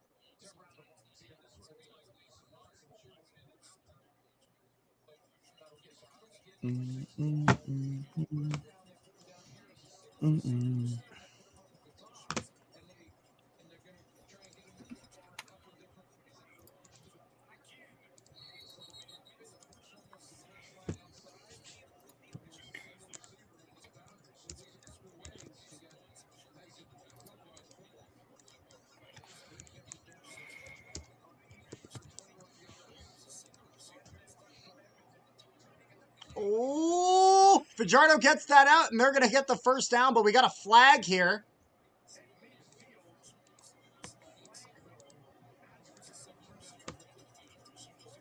I think Shea Patterson is the same as Drew Brown because both quarterbacks didn't throw any interceptions. Maybe, I don't know.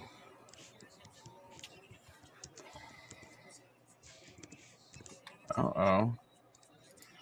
And it is holding on Montreal, going from the 42 to the 32. Okay, here. Second down. Is the little football that I'll have to show possession. Oh, Lord.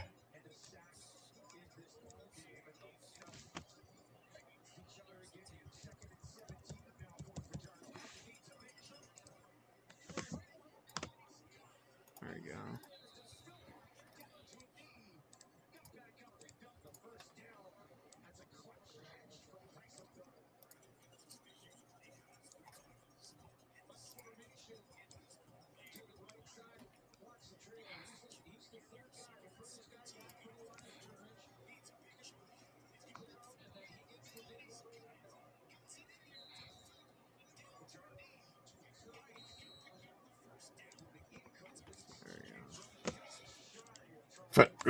Fajardo passes to Philpott for 19 yards. Philpott's finally coming alive.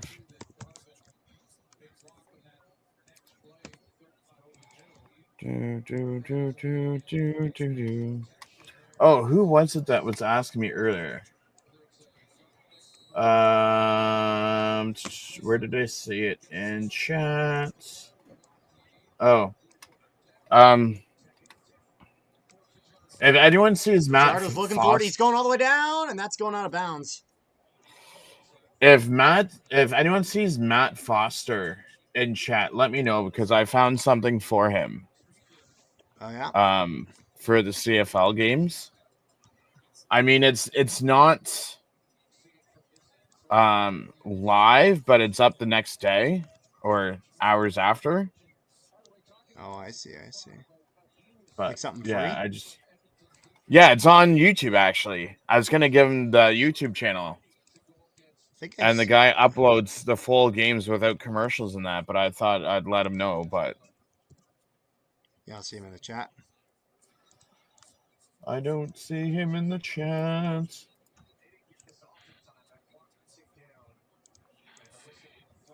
There you go. I got the little possession ball thingies, so Wouldn't it just be best just to have one? No, because I'd have to constantly move it back and forth. It's easy just to click on and click off because it's just one click. If I have to move, I have to sit there with my hand on the little arrow key.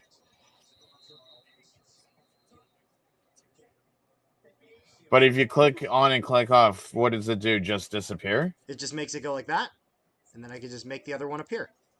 Oh, okay, fair enough. Much easier. It's literally like 2 clicks. Alouettes, 3rd and 15 on the Montreal 46. 8 minutes left in the third quarter. They're going to punt, but they're moving around. They might be going for a fake here. We'll see. And they're going to be faking the punt. They're going around the side, and they're not going to get it. And the Elks, he picks us up off the ground, but I think that's it right there. Yeah, I don't think that's the play, but they go for the fake punt, and there's going to be a turnover on down. So really good field position here for the Elks, sorry. In the third quarter. Wow, that was what was that? Why was there why was there so much motion before the snap? You're literally revealing that you're going to go for a bloody fake. But I mean, it's not even that. It's just third and 15. Like, it's a bold you're take. best off to go for a pass. Yeah, I don't know what they're thinking here. Not able to get it done though. It doesn't connect.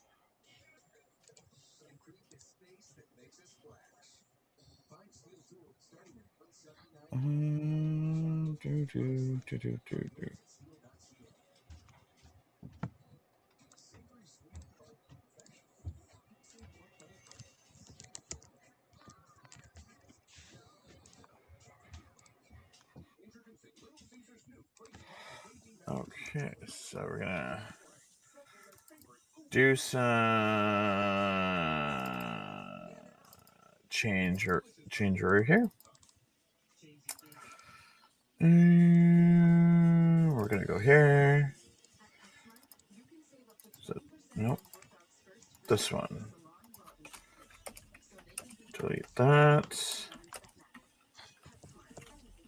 Plugins, and we want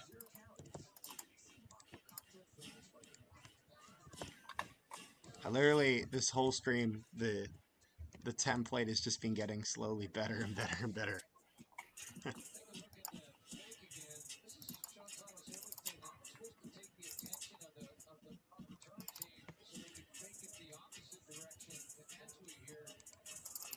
Okay, I don't have that.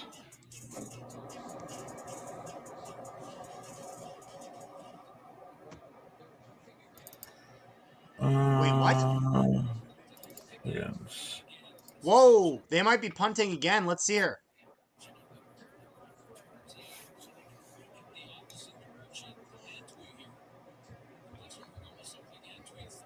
Ten-yard penalty against the Elks for an illegal block on the... And so they're going to repeat third down. It's 3rd and 5. And it's going to be 3rd and 5. Do the Alouettes dare go for it again? See, this makes a lot more sense for a fake punt. But I think they're going to punt for real after faking that. After not working out. And yep, they're going to punt it. Yeah, Chris Jones, your team. Yeah, your team. All right. Elks get a bit of a return shortly over their own 20-yard line. And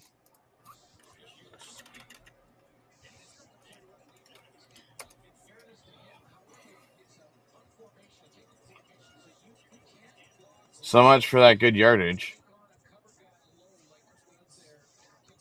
Okay, come on, Leak. Oh, he almost ran into his own player.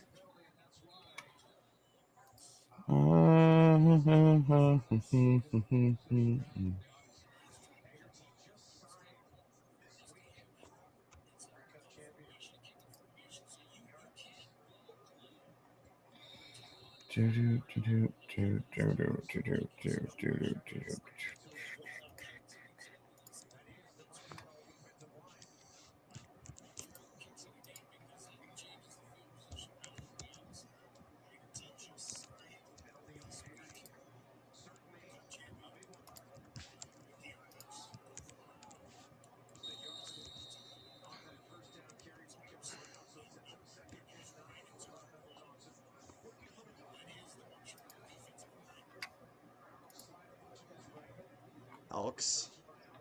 2nd and 9 on their own 24. Gonna be a chop block on the side there. Bethel Thompson's got some time. He's gonna get that out just in the nick of time, but doesn't connect on the pass for Flowers. And this is gonna go to 3rd down against the Elks here. They need offense, but can't quite get it. 3rd and 9. Crosby goes for the tackle there. Good chop block, though.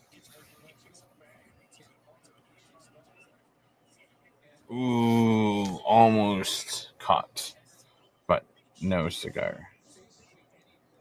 Oh, never mind. It's the previous play. Never mind.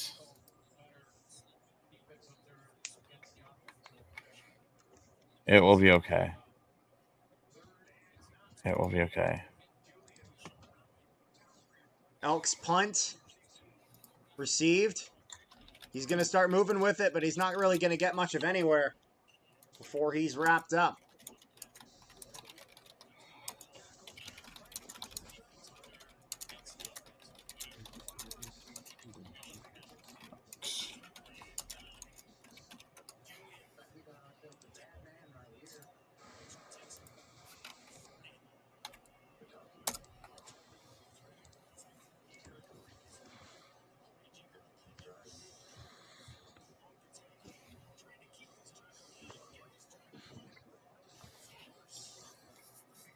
Where did So he played in the USFL last year played for the before. Orlando Breakers, who are now a defunct franchise, as when the USFL and XFL merged around roughly, I say roughly because one league had 3 and one league had 5, roughly half the teams from each league, just that was it, and then the other 3 or 5, depending on what league it was, came together to form the new 8-team league, with the XFL and USFL becoming the United Football League. Breakers were one of the teams that were cut. Who am I missing? I'm missing someone. I know for a fact I'm missing someone. Just who?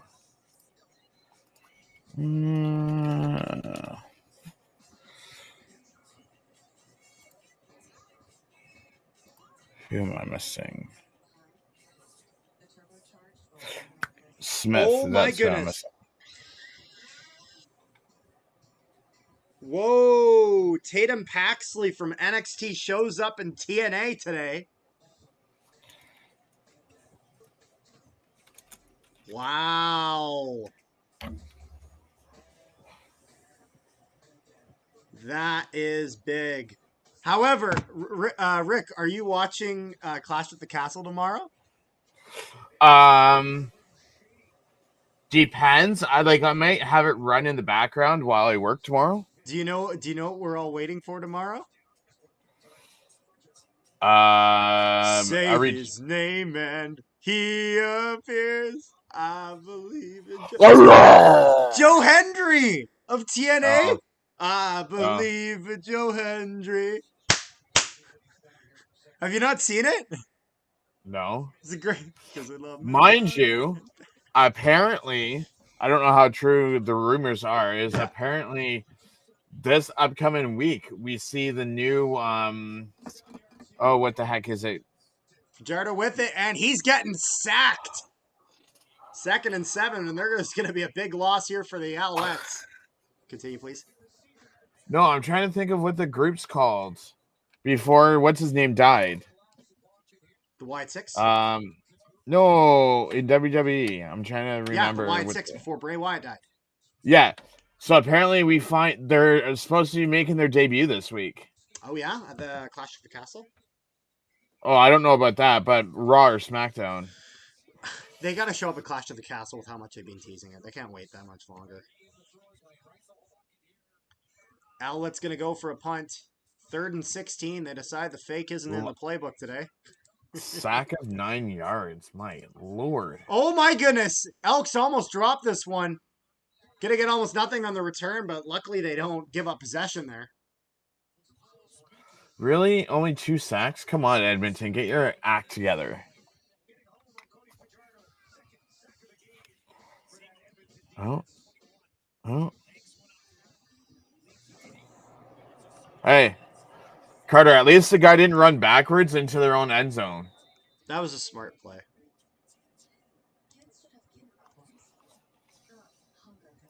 Yeah, I mean? Eh? No, That I was a good said play.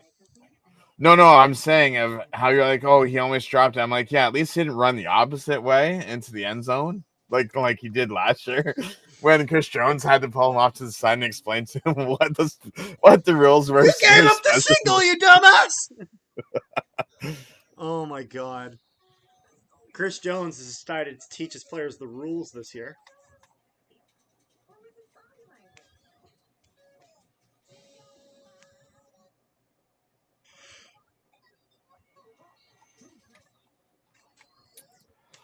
I wonder, have you ever tagged someone in a chat and then it still shows up in their YouTube notifications?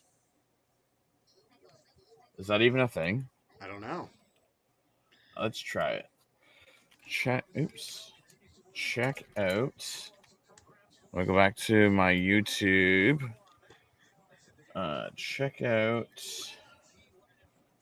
Riders 27. He uploads all games to his YouTube channel after they are up.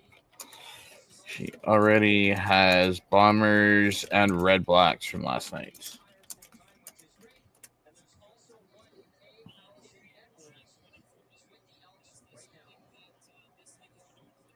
Tom Gazzola.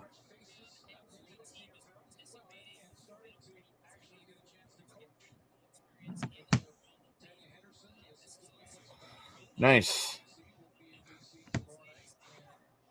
Look at all those football ops.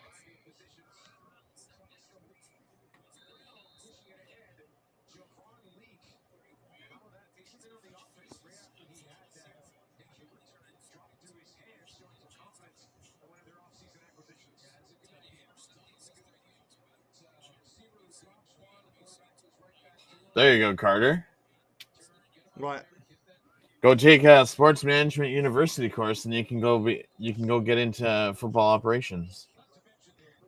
If I wanted to go into that, I'd just do what my brother's doing and take creative communications at right over. Ooh, is that a catch?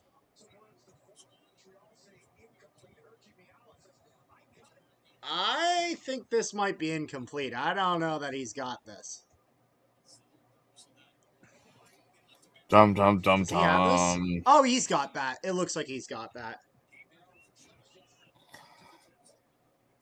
Yeah, he has that. That's a catch. Mayala with a first down. 1st and 10 on the Edmonton zone 40-yard line. Bethel Thompson will get this. Good blockage there, but it's going to be an interception as he throws that for Leon. Oh, boy. Bethel Thompson with the pick. Man, that guy already has how many picks in two games already? Like 3 or 4 picks.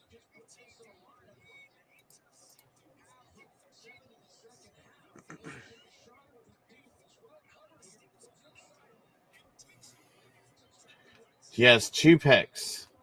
He's tied with Harris with the most interceptions. Oh, boy, man. I'm going to add another thing to this. Uh-oh, what are we adding now? Just a thing that says like and share. It's a cool graphic. Oh. But it's a moving graphic. Yeah, I got to get those for my videos. I'm really good with Streamlabs and having tons and tons of stuff. Where you just have like the thing come up on the screen as you're talking in your video when you go to edit it. Or whatever it is. I got this is something like that. Like and share. We'll get this into the downloads. And keep this right here. Yeah, we'll keep that there. Except it's a green screen right now. We will get rid of the green screen. Going into Ooh, I forgot something. I wonder if this counts if I do this. At least I should be able to. YouTube.com.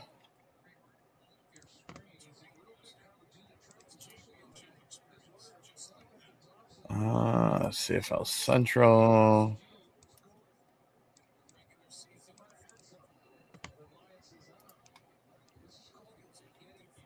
There you go.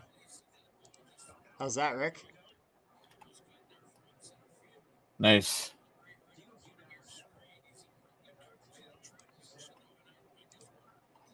Apparently, my message is too cool for school. Your message is too cool for school? What is it? Just because, like, when I went to go onto my other channel and go join the chat, my message hasn't shown up yet. Oh. Michael says first down for Julian Grant. 3 minutes left. 2 Grant. minutes left. Sorry, in the third quarter here. 1st and 10 on the Montreal 51 for the Alouettes. Pushing down. I wonder if this UFL will do anything. I hear the attendance and numbers are terrible. Yeah, no, everything I've seen does not look good. It's funny. I have such a mixed opinion on the UFL because on one hand, I want the CFL to do well, but then on the other hand, I don't like wishing ill well. I've done it before, and I don't feel great about it. Oh! Cody Fajardo with a long pass hits the hands of. Looks like. Is that. Who is it that gets his hands on this? Oh, it's literally in his hands, and he drops it. Almost in the end zone. Oh my goodness, what a close pass. Who is that gets that? Or almost gets that? Rambo. Rambo, that's who it was.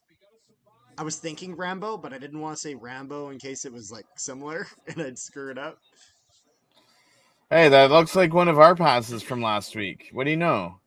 Cody Fajardo going to be bold again, but he's going to get caught in the pocket and there's too many Elks. And now he's going to get sacked again.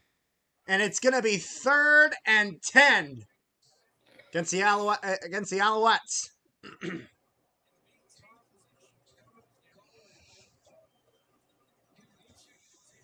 Are those easy to make? Are what easy to make? Your little 3D thing in the bottom. You know what's funny? Corner? I don't make them. There's an account that makes them, and I snag all sorts of stuff. Like, remember the promotional videos and I have the CFL logos spinning? Yeah. He makes them. There's a guy who makes green screen ones of them. He even has CFL helmets as well. And so I'd love to have a helmet even on the top of the... And this is on social media? This is just on YouTube. Do you want me to send you the account? He makes tons of them. All sports. Yeah, just because then when I do my gaming channel, I can just like throw that in the bottom. Yep, you'll just need to figure out how to. You can just search up a video of how to get rid of the green, like how to have it green screen properly. You know what I mean? Here, I'll send you the one he did of the Bombers helmet, and then you can grab any of them from here. I literally have even commented on this post with our account, like with the Canadian Football Central account. But they look incredible. I forgot to update the possession here.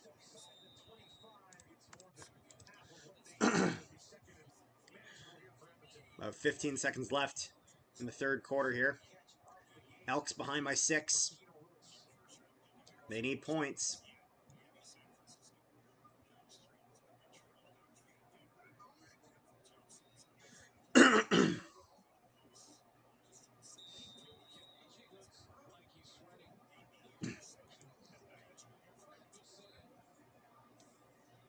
Second and 2 here. Last play of the third quarter. Edmonton on their own 28. They're going to hand that off. And he's going to get the first down here as we head into the fourth quarter. Ooh. That one would look good. Oh, let's not play ads on someone else's channel. What did you think of the one I sent you and how they look? Don't they look great? You know what I'm thinking? Which is one? I want to get what is it? The Stream Deck. Stream Deck. Yeah, so like when you stream, you can hit a button, and like different things, like you can switch from different cameras and stuff like that. I want to see if you. I want to see if like if you press a button, like something comes up on your screen, kind of like a I'd hotkey. love to learn how to do more stuff like that. I always like adding more and more graphics and all that into my streams and improving and making them better. Because then, like when I play my soccer games, I can just like when we hit a goal, I can just hit like the goal.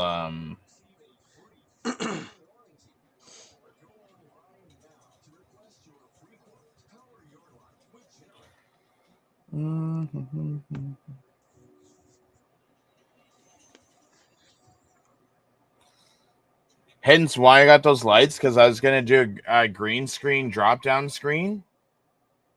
Oh yeah. But yeah, I never ended up doing it.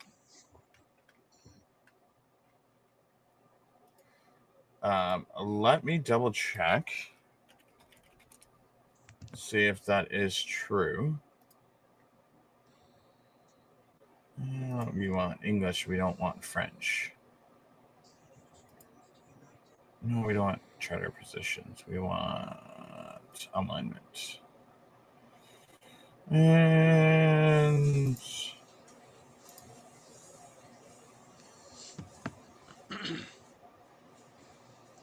Yeah, at some point after the stream today, we're gonna make sure we got all our Jared Brinkman questions all readied up for tomorrow, and then also I want to spend some time getting a whole whack load more graphics to put in here, because the problem is that the only graphics I have in here is Edmonton and Montreal ones, so I want to get other teams' graphics in here and stuff like that. So Scott White, I just double checked. It's not the same Rambo. This guy's a rookie. 245 passing yards. Get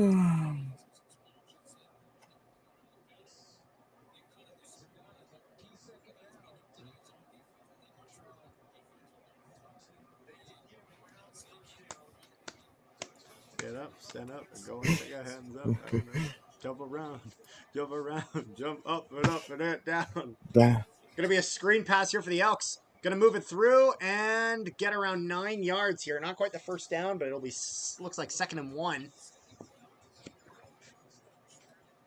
As they put that for Brown.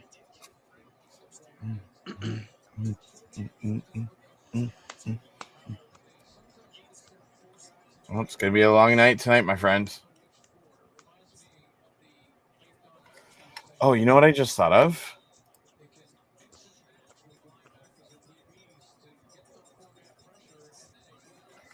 Second and inches here on the Edmonton's 40-yard line. They're going to drive this through, and they'll get the first down here.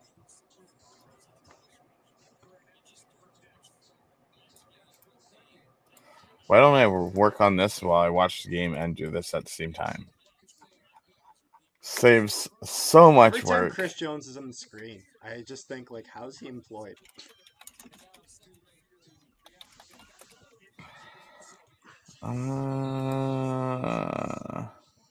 Also, if we ever want to do another, Elks player interview, we got to reach out to their media team again.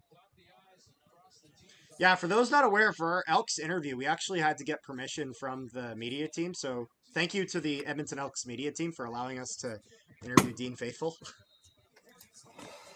Very, very kind. I can't remember the name of the guy I was emailing. I'm not going to reveal that on here. But very, very kind man. Very, very nice. They were very supportive, actually. Very supportive. But yeah, it's not like anyone else you have to do that with. It's just weird. At least not as of right now. I haven't gotten any other messages. It was just Dean texted me and he's like, "Hey, like I told the Elks about this just because they're asking me about my schedule, and they just wanted to kind of chat with you for a second." I'm like, "Okay, that's fine." But they were nice about it. They were understanding. They just said if in the future if we want to do any other ones to just send them an email, and I'm like, "Yeah, that's fine." I kept the email just to make sure I wouldn't lose that guy's email. So.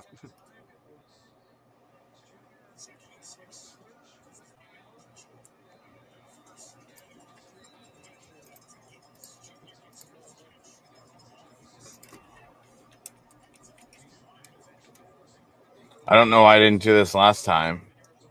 Makes things look so much easier. While you do that, Elks here still moving. They're going to get about probably 2 yards, maybe 3 if they're lucky. And then it'll get taken down. Sankey.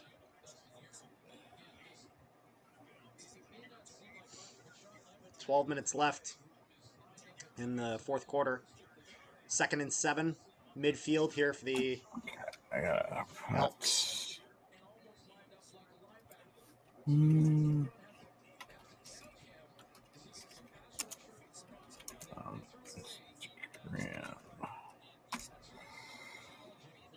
Elks bump this back. They're going to throw it all the way down, and they're going to get a nice pass. Oh, my goodness. It's in his hands, but he drops it. Oh, boy. That goes from Mitchell. He literally has it, but drops the ball. Gets a little bit of Winnipeg Blue Bombers syndrome, and he just can't hold on to it.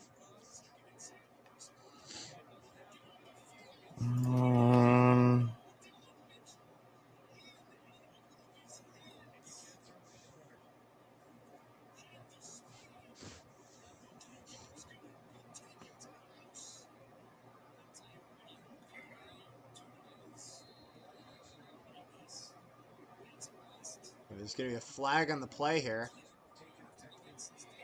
Is this against the Alouettes? Hold on a second. We got a flag here. Against what looks like the Alouettes. Offside, 5 yards. No play. Main's 3rd down, but going to be a 5-yard penalty here. Against the Alouettes. Hey, look, it's Dumbo. And it's going to be 3rd and 2. If you're the Elks, do you go for it? And it looks like the short yardage team is going to go in. Dakota Prukop is going to try to get 2 yards in the fourth quarter to keep this Elks drive going. I don't blame this decision by Chris Jones for all the things I disagree with him with.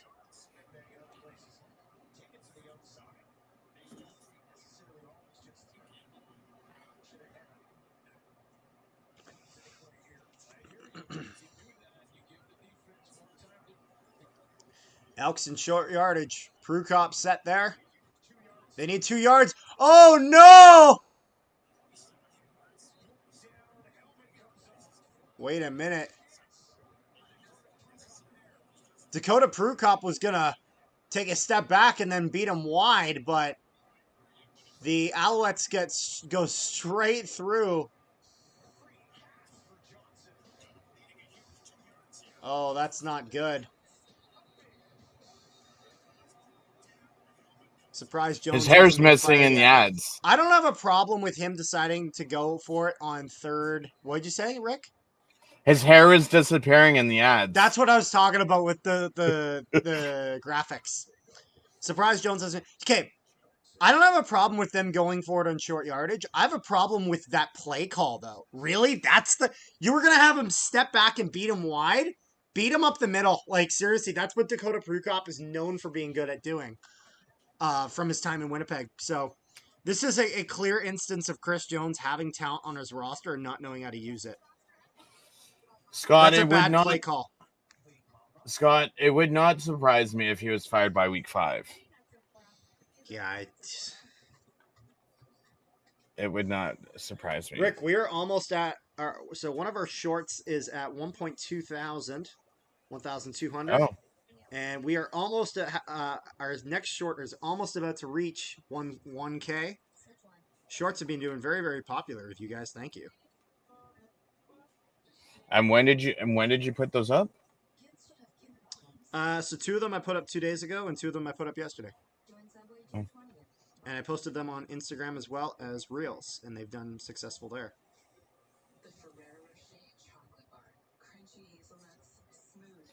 Okay. They've just done well. And welcome to those amazing 7 people who have joined our stream. Yes, those 7 amazing people. Yes, seriously, 7 people on the stream. That's awesome. I really wasn't expecting this many. It's now gone up 1 more to 8. Do I hear 9 people? Come on. Give me 9, Do give me I hear 9. 9? 9 coming here, 9 going there. Rick wants me to shut the hell up.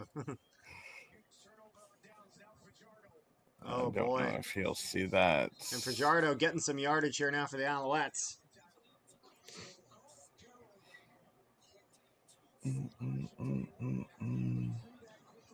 You know what we need to do this for, Rick? We need to do this for a Bomber game. Yeah, Road Bomber game. Road Bomber game.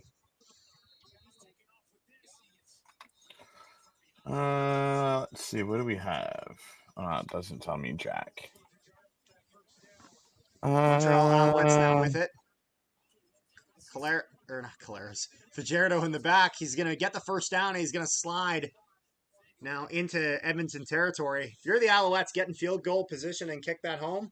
If you can get the touchdown, though, definitely looking to get something out here. Fajardo doing a great job of reading the play here.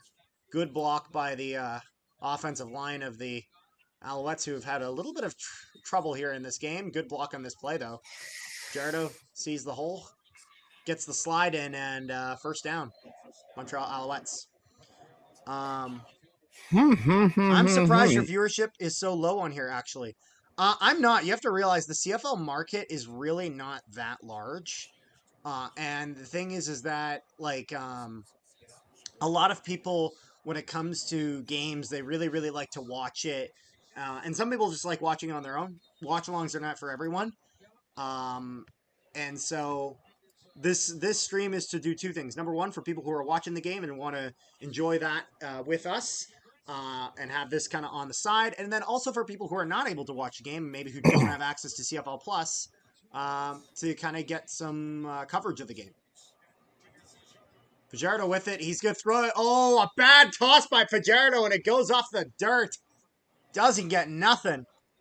Yeah, dirty play. I know you're saying that this viewership is low, but this actually for a stream consistently having about around 5, 6 people in the chat consistently is not bad. The real problems with streams are when you just get dead chats, in the sense of where you just get when you have no viewers for a consistent amount of time. If any of you guys are WWE fans, make sure you guys check out tomorrow on the No One Hockey podcast. We are going to be streaming WWE Clash at the Castle. And don't forget, like, the difference with Twitch and YouTube. Like, YouTube, you can almost pretty much hardly find anyone going live unless you are already subscribed to the channel. Yeah, it can be, or if you're looking for it. I actually forgot to tag our stream, not gonna lie. I probably should have done that. I'll throw some tags in there right now. So I have an interesting suggestion. Yep. That also depends on your calendar. 1 second, we're about to have a field goal attempt here. Oh! And Cote is gonna hit this, and it's gonna go wide. Elks get it out just shy of the 10, but no field goal for the Alouettes. Anyways, yes, Rick? Depending on your schedule, we should do, not this week, but what week was that again? Week 3, Sundays, live stream of Hamilton and Saskatchewan, 7 p.m. kickoff. Possibly. I won't know till closer to. Just because I got some other stuff that I schedule on weekends typically. Like typically, are you guys doing Stamps Lines tomorrow? No, we're not going to be able to do that. We're actually going to be in the middle of a Jared Brinkman interview, defensive lineman for the Toronto Argonauts during that game. And then earlier that day, I'm going to be streaming WWE Clash at the Castle live from Scotland.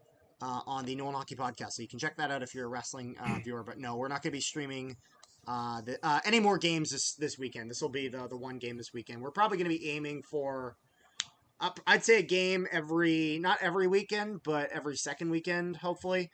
There's just no guarantees. It's just kind of difficult because Rick's got a schedule where he pretty much gets right out when some of those games start. Sometimes he's not even out of work yet. So those ones, I'm not going to stream it for.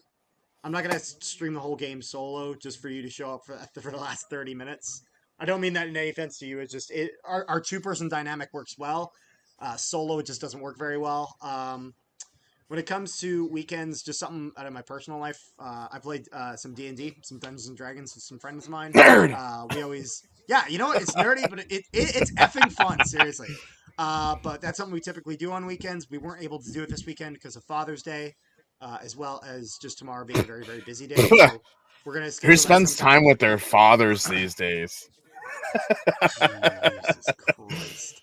But however, Scott, if Carter's schedule doesn't allow him to stream next week on the Ticat Talk Network, I will be streaming the Saskatchewan Ticat Road Game Week 3. If we can't do it on this one, I will be doing it on my channel.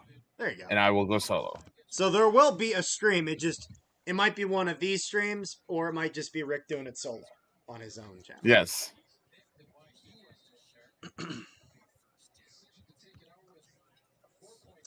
Second and 1 here for the Elks. It's Dakota Prukop in. And he's going to hit that because, heaven forbid, when you play Dakota Prukop to his strengths, he does well. My goodness. Who knew that if you had Dakota Prukop dive straight forward, he would get it? It's almost like that's what he's good at. So that is some interesting stuff. Still deep in their own territory, though. They're going to need to get this ball down the field. 1st and 10 for the Elks on the Edmonton 19. They got 91 yards to go to that end zone.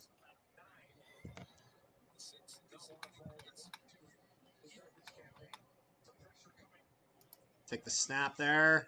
Bethel Thompson. Down by 4. Around 4 yards-ish, roughly, it looks like. 4 or 5 yards, maybe. Down by 4 points. Points. And Elks will get a few yards here, but they're not really able to fully get this done. Come on, Elks. You blew. You know what I've noticed? Just looking at this score sheet. No one has scored any points in the second half.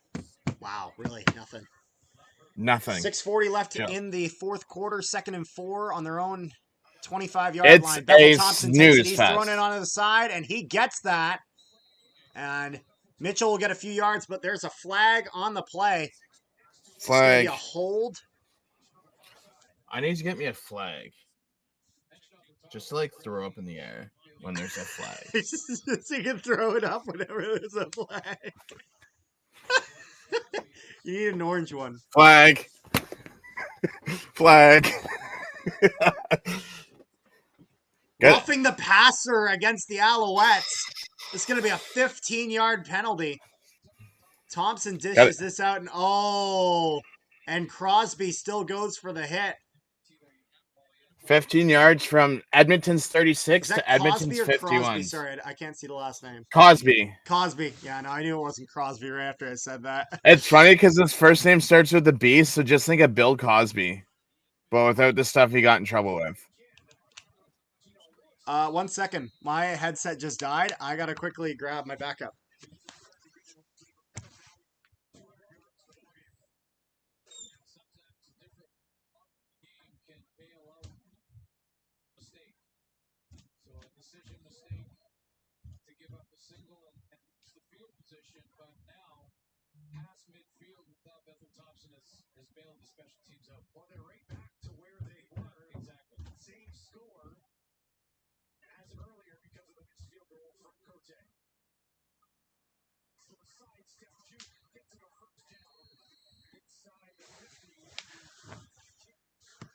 Rick, you there? Rick, you there? Hello? I cannot hear you, man. Shoot.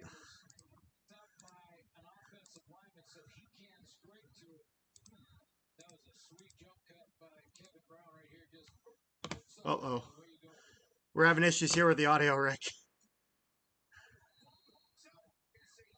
Oh, boy. I'm not able to hear you.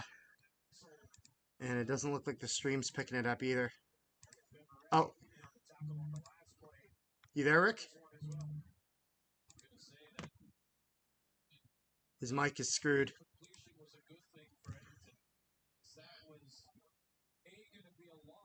You can hear me? I cannot hear you, Rick. Check your microphone, please.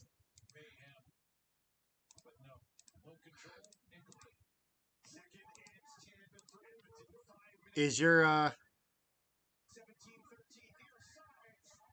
And the Elks throw and get another first down. Uh-oh.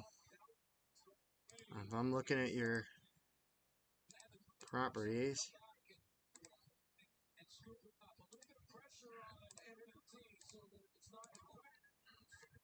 Rick, if you're talking, I can't hear you.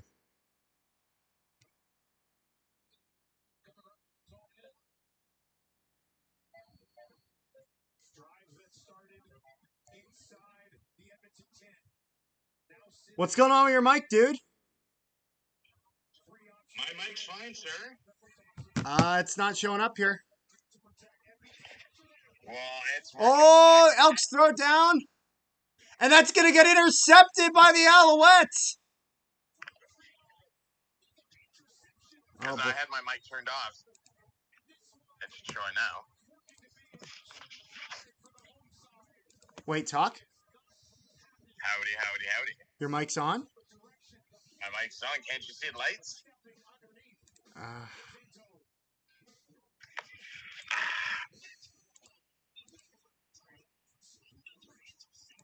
It's not picking up.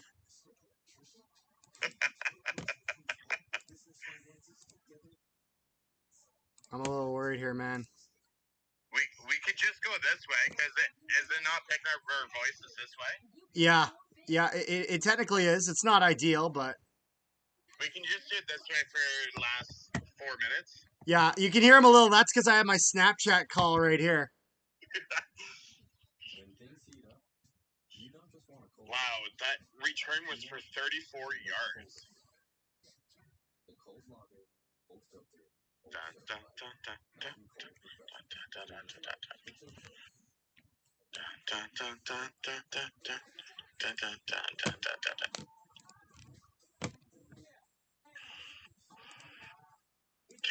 Like, I understand why, I can hear you. you can hear me. I can't hear you. You're sure it's not on your end? I'm sure it's not on my end. Oh? Oh? Oh. I think we're working here. Can you? Can you hear me now? Uh-oh. Hold on a second. It's your head. Here, talk. No, it's just picking up my audio twice. That's not good. Darn, I don't. Talking to the mic.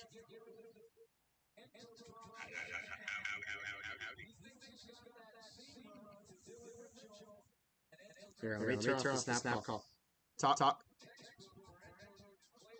Yeah, no, it's not picking up.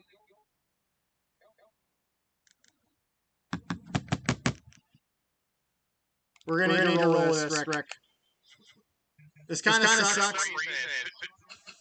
As soon as your headphones died. As soon as my headphones died, it screwed. It screwed everything. It screwed everything.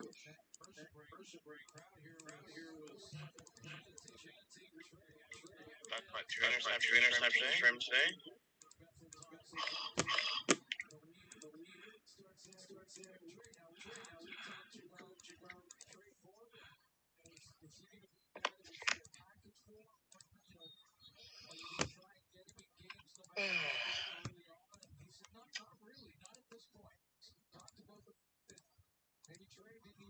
Maybe McLeod Bethel Thompson wasn't the answer.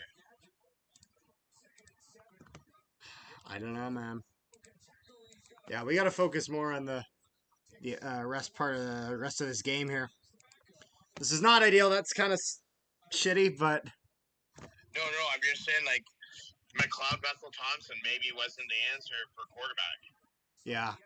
Also, can you check, like, I don't know if you're able to check echoing. Yeah, there's really, I'm sorry, guys. If there's not much we can do, we're having some pretty, yikes, technical difficulties. Not really much we can do about this. My head's not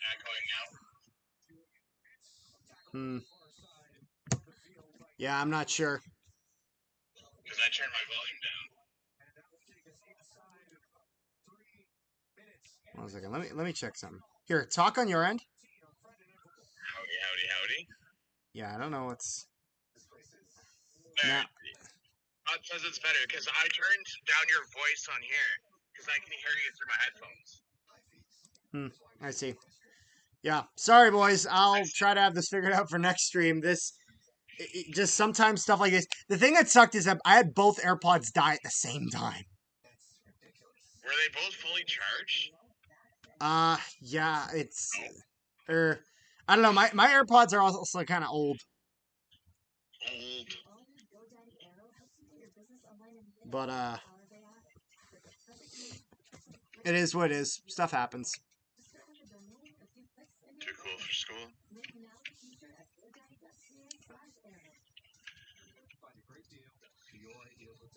You know what I got to do? What I have to do is after like an hour of the stream, I should take out one of my AirPods, let it charge for 15 minutes, then put it back in till it connects, then take out the AirPod. Like almost do like a refresh after each hour to ensure. Probably should start doing that. Cody Fajardo's 20 for 29, 269 yards and 2 touchdowns. Oh, yeah?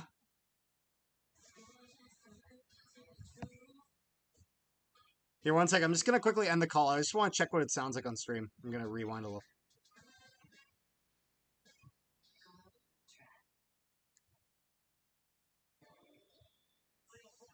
Never mind.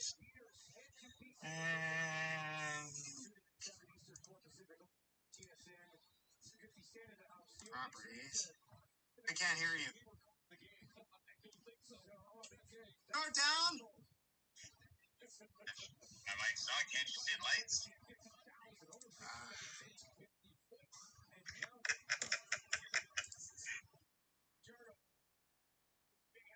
There we go. We'll manage this.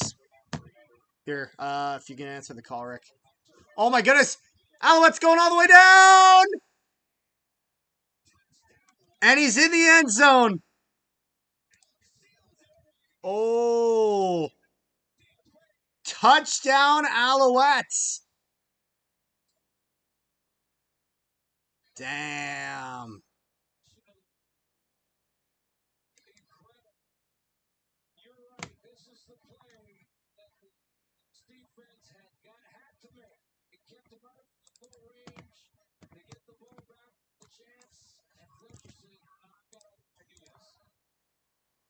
Rick, you there?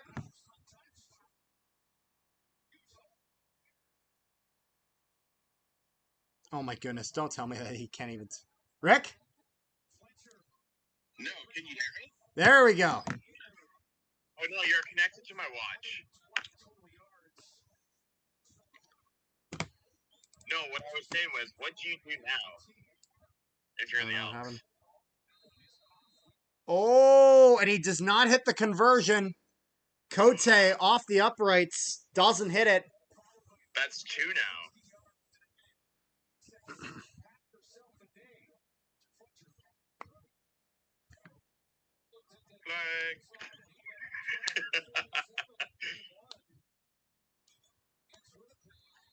Rick, after we're done stream, before we get the Jared Brinkman stuff going, I want to get these technical difficulties figured out. I'm gonna go, just in case it's on my end, I'm gonna go back to the No Hockey podcast stuff, see what the settings are, and then come back to the CFL. You know what I mean?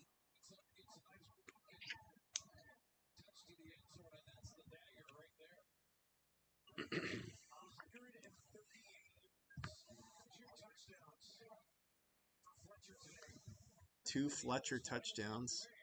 Oh, I don't have anything white. Elks now needing a field goal and a touchdown to tie this game with the conversion. Good luck with that. Alouette's going to kick this all the way down. Elks with it. Going to get a good return. He's going to run a little bit through here. And he gets to the 34-yard line.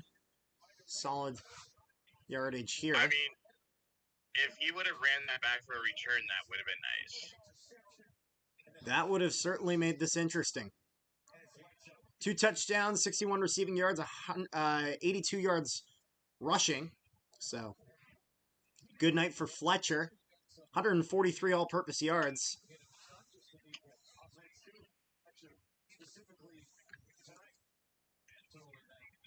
Edmonton Elks for Thompson. He's going to go for the long ball. And there's absolutely no one there. And a bit of cursing most likely coming out of his mouth there. To be honest, though, if you take away Fletcher and Grant, they really haven't passed anyone. Yeah. Incomplete. Elks now taking the snap. Bethel Thompson stepping into that pocket. Oh, but a guy gets on the leg. And that's going to get nowhere. Going to be 3rd and 10 on their own 34. Man, Elks. Incomplete. Did they go for it? They got 2 minutes left. Like, oh my goodness. Like, let's see this here. Bethel Thompson is just looking past his prime. Does Trey Ford make his dramatic return at some point? Going for it on 3rd down. Elks take it. Bethel Thompson throws it, and he gets it for Eugene Lewis. Going to be a 1st down for the Elks. They convert on 3rd and keep the drive alive. 18 yards to Edmonton's 52nd. 1st and 10 on their own 52. Elks now moving the ball. They're going to throw it down a bit further, and they're going to connect on it again. This one for Eugene Lewis as well for another 1st down. Moving the sticks. Elks marching their way down the field. They need a touchdown and a field goal. If they can get at least one of those right here. Ideally, the touchdown.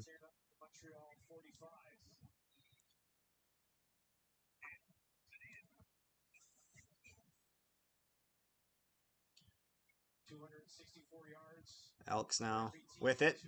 Snap for Bethel Thompson. Got a little bit of room. Oh, I think that one goes off the ground, though. I think that's an incomplete pass.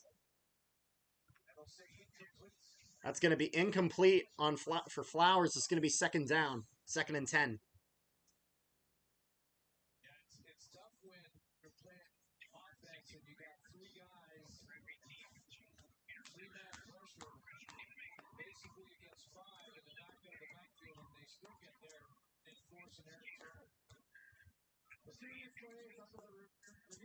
Oh, they're reviewing this play.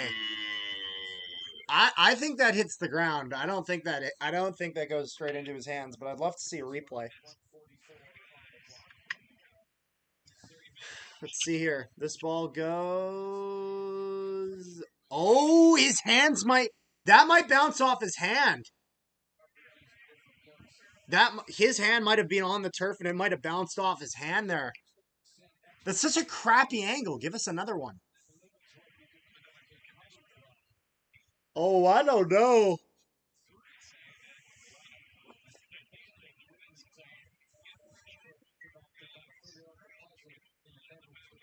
That's kind of questionable. Now, like, because we keep seeing it from the back end here. So Bethel Thompson gets his ball out. This angle shows me nothing. Like, oh, I don't know. I don't know if he has possession. I don't know if it's enough. Yeah, it's like, in my opinion, that's not conclusive enough to call that a catch, because they got to go with the ruling on the field if it's not inconclusive. So it's going to be an incomplete pass. 2nd and 10 on the Montreal 45.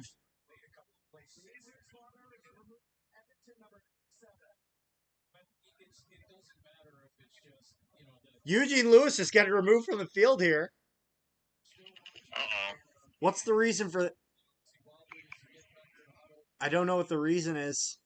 There's got to be some sort of reason that they're...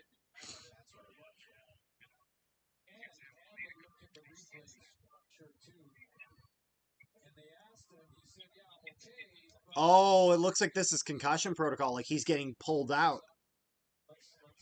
Like, he's a bit shaken up. He wants to keep playing, but looks like the Elks are going to be taking him off. So this has got to be a decision from medical. Oh, boy.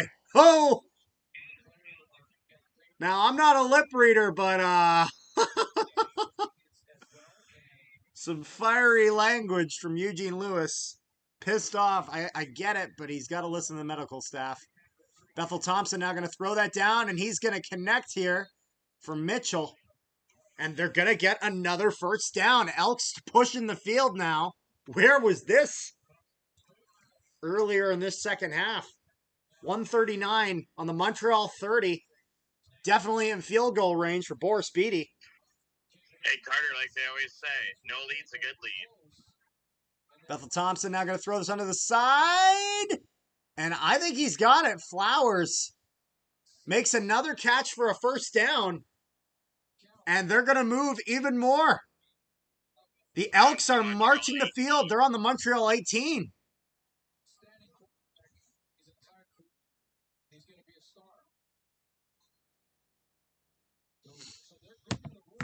Elks really pushing. Bethel Thompson makes the snap here. He's going to step through that pocket. He's going to run a little bit. And he's going to get around 8 yards. 1:12 left in the fourth quarter. And they got it on the Montreal 10, 2nd and 2. Ooh.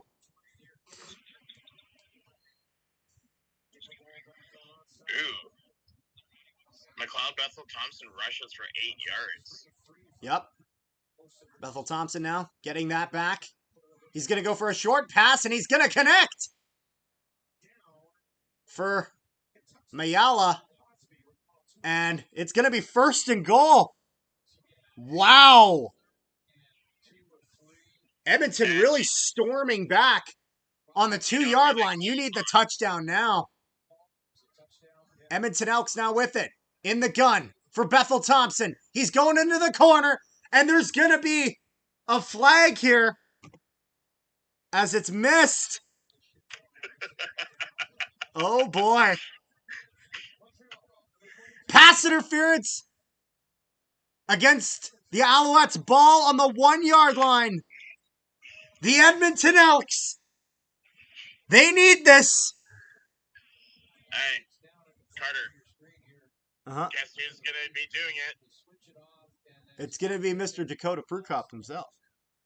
Don't like the Utah thing. Should just pick a name and logo ASAP. Yeah, I get it. They want to wait, but it is what it is. Dakota Prukop. And let's see here. This is going to be close. Come on. Oh, I don't know. Oh, it looks just short. But they're going to get another crack at it.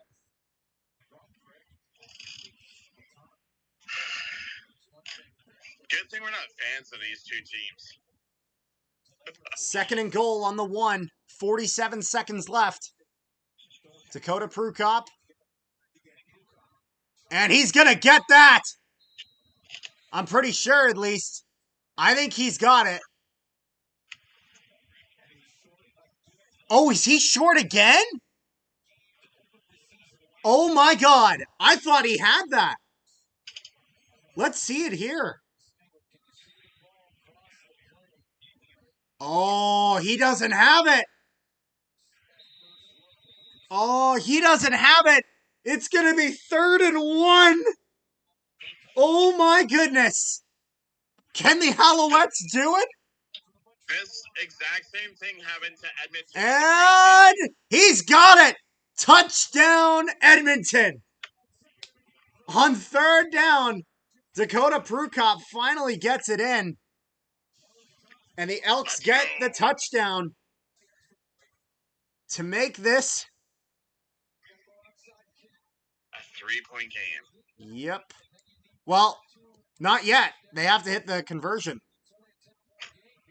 He can kick those in his sleep. You never know. I've seen him miss one. I want Montreal to lose. I just want a fun game. That's all I care about. Overtime, baby.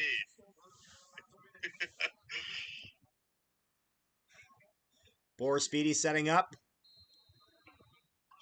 And the officials Excuse me, sir. blowing this never down. mind.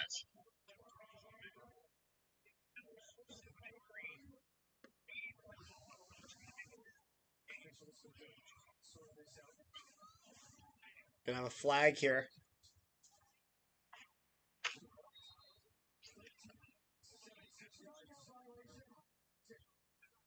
Offside. How many yards is that? 10 yards? Gonna be a Offside's usually 5. 5-yard penalty against the Elks here for a time count violation. And Boris Speedy's gonna have to redo this kick from 5 yards further.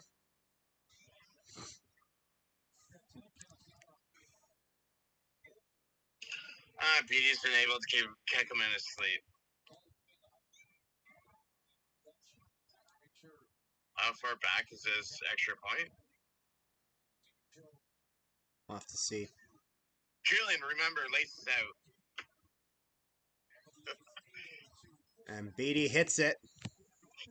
A little close, but does get it. It's good. Making this a 3-point game. Oh boy. Oh boy. Onside kick now. They need to hit the onside kick.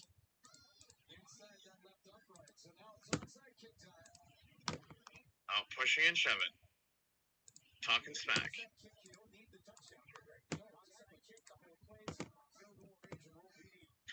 I'm not going to say what I was going to say. It's probably the best you don't, based on... No, on stream anyways. Yeah, I was about to say, based on what I know from you. Calm it down, boy.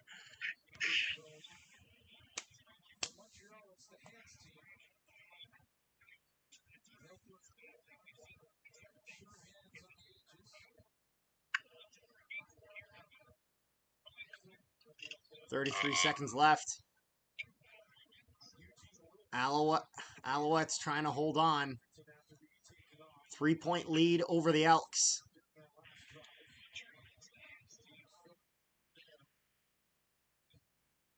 Who the heck is that boner? The Elks lining up for the onside kick. Skepper. Oh, Shepper.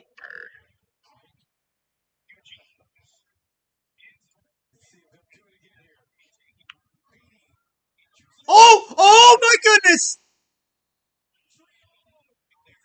Wow, okay, so bit of a trick play here from the Elks, and they almost get that. And the Alouettes are going to get this, and this is, I'm assuming this is going to be game right here. Oh, whoops. Yeah, so he almost, oh my goodness, he almost drops that. He That wasn't would've ready. sucked. Beatty. Wow, look at that kick there from Beatty, though.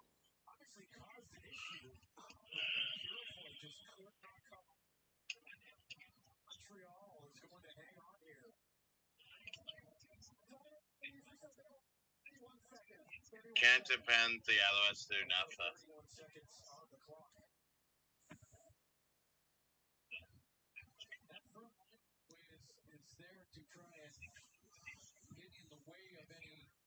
Alouettes now with it.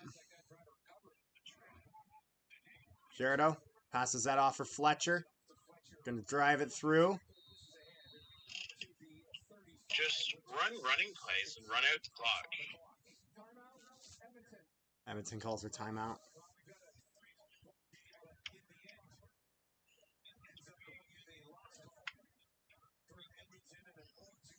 $27 seconds left, bud. Off to Fletcher. 27 seconds left.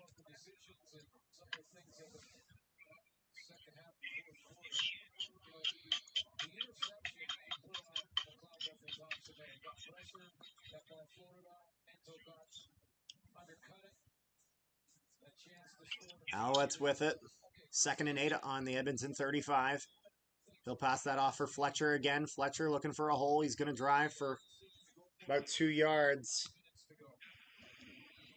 And, bit of pushing and shoving. A little bit of a scrum here. The officials breaking this up. Don't be talking about my dad like that.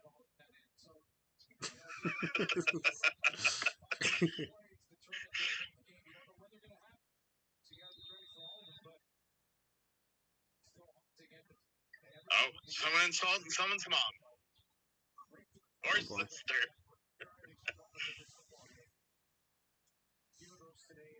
Third and 5 here. And, That's it, let's go.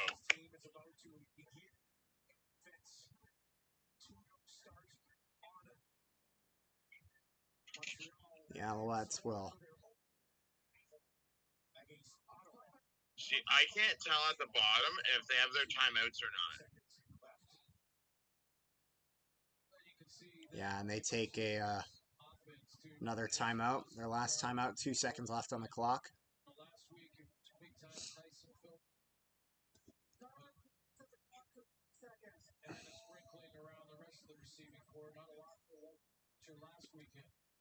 This weekend, Fletcher, big part of the huge game. Julian Grant, a bunch of big catches, including that real deep one in the first quarter of the first series, setting up the first major for Montreal. So, lots of weapons. That back for Ficherno. And he'll throw that high. Out of play to kill the clock. And that is it. Montreal Alouettes get the win here. And actually, I'm going to put in a thing. Saying Alouettes win. Alouettes win.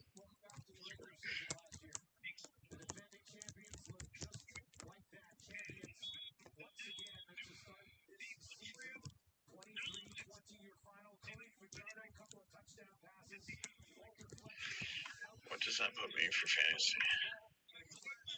It'll be nice, Rick. The next time we stream, I don't have to do all this crap. It'll just be done.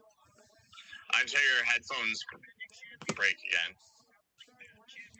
It's all good. I think I have a system to figure out how to deal with that.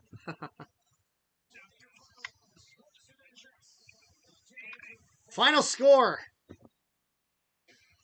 Montreal 23, Edmonton 20. Is there any closing thoughts we have on the game here, Rick? Or shall we be ending this probably soon enough? So, Elks put up a bit of a late game push, but not able to get it done. And this will be a Alouettes victory. So thank you all for tuning into the first of hopefully more CFL game streams that we're going to be doing this season. I'd definitely say it was a success based on the expectations. and they turn around and Don't forget our interview coming Yes. out on so we got an Monday. interview. Yeah, we got an interview coming out Sunday. Going to be recorded tomorrow. If you guys got any questions for Jared Brinkman, make sure you guys comment that on just one of our other videos. We got many videos posted, so just on any one of those, if you have any questions for him, or on our social media, on Twitter or Instagram. And yeah, make sure you guys like, share, and subscribe if you guys have not already. Got tons of content out. If you guys haven't checked out our Micah Alway interview, over an hour long of just awesome stuff, make sure you guys check that out. And is there anything else you got, Rick?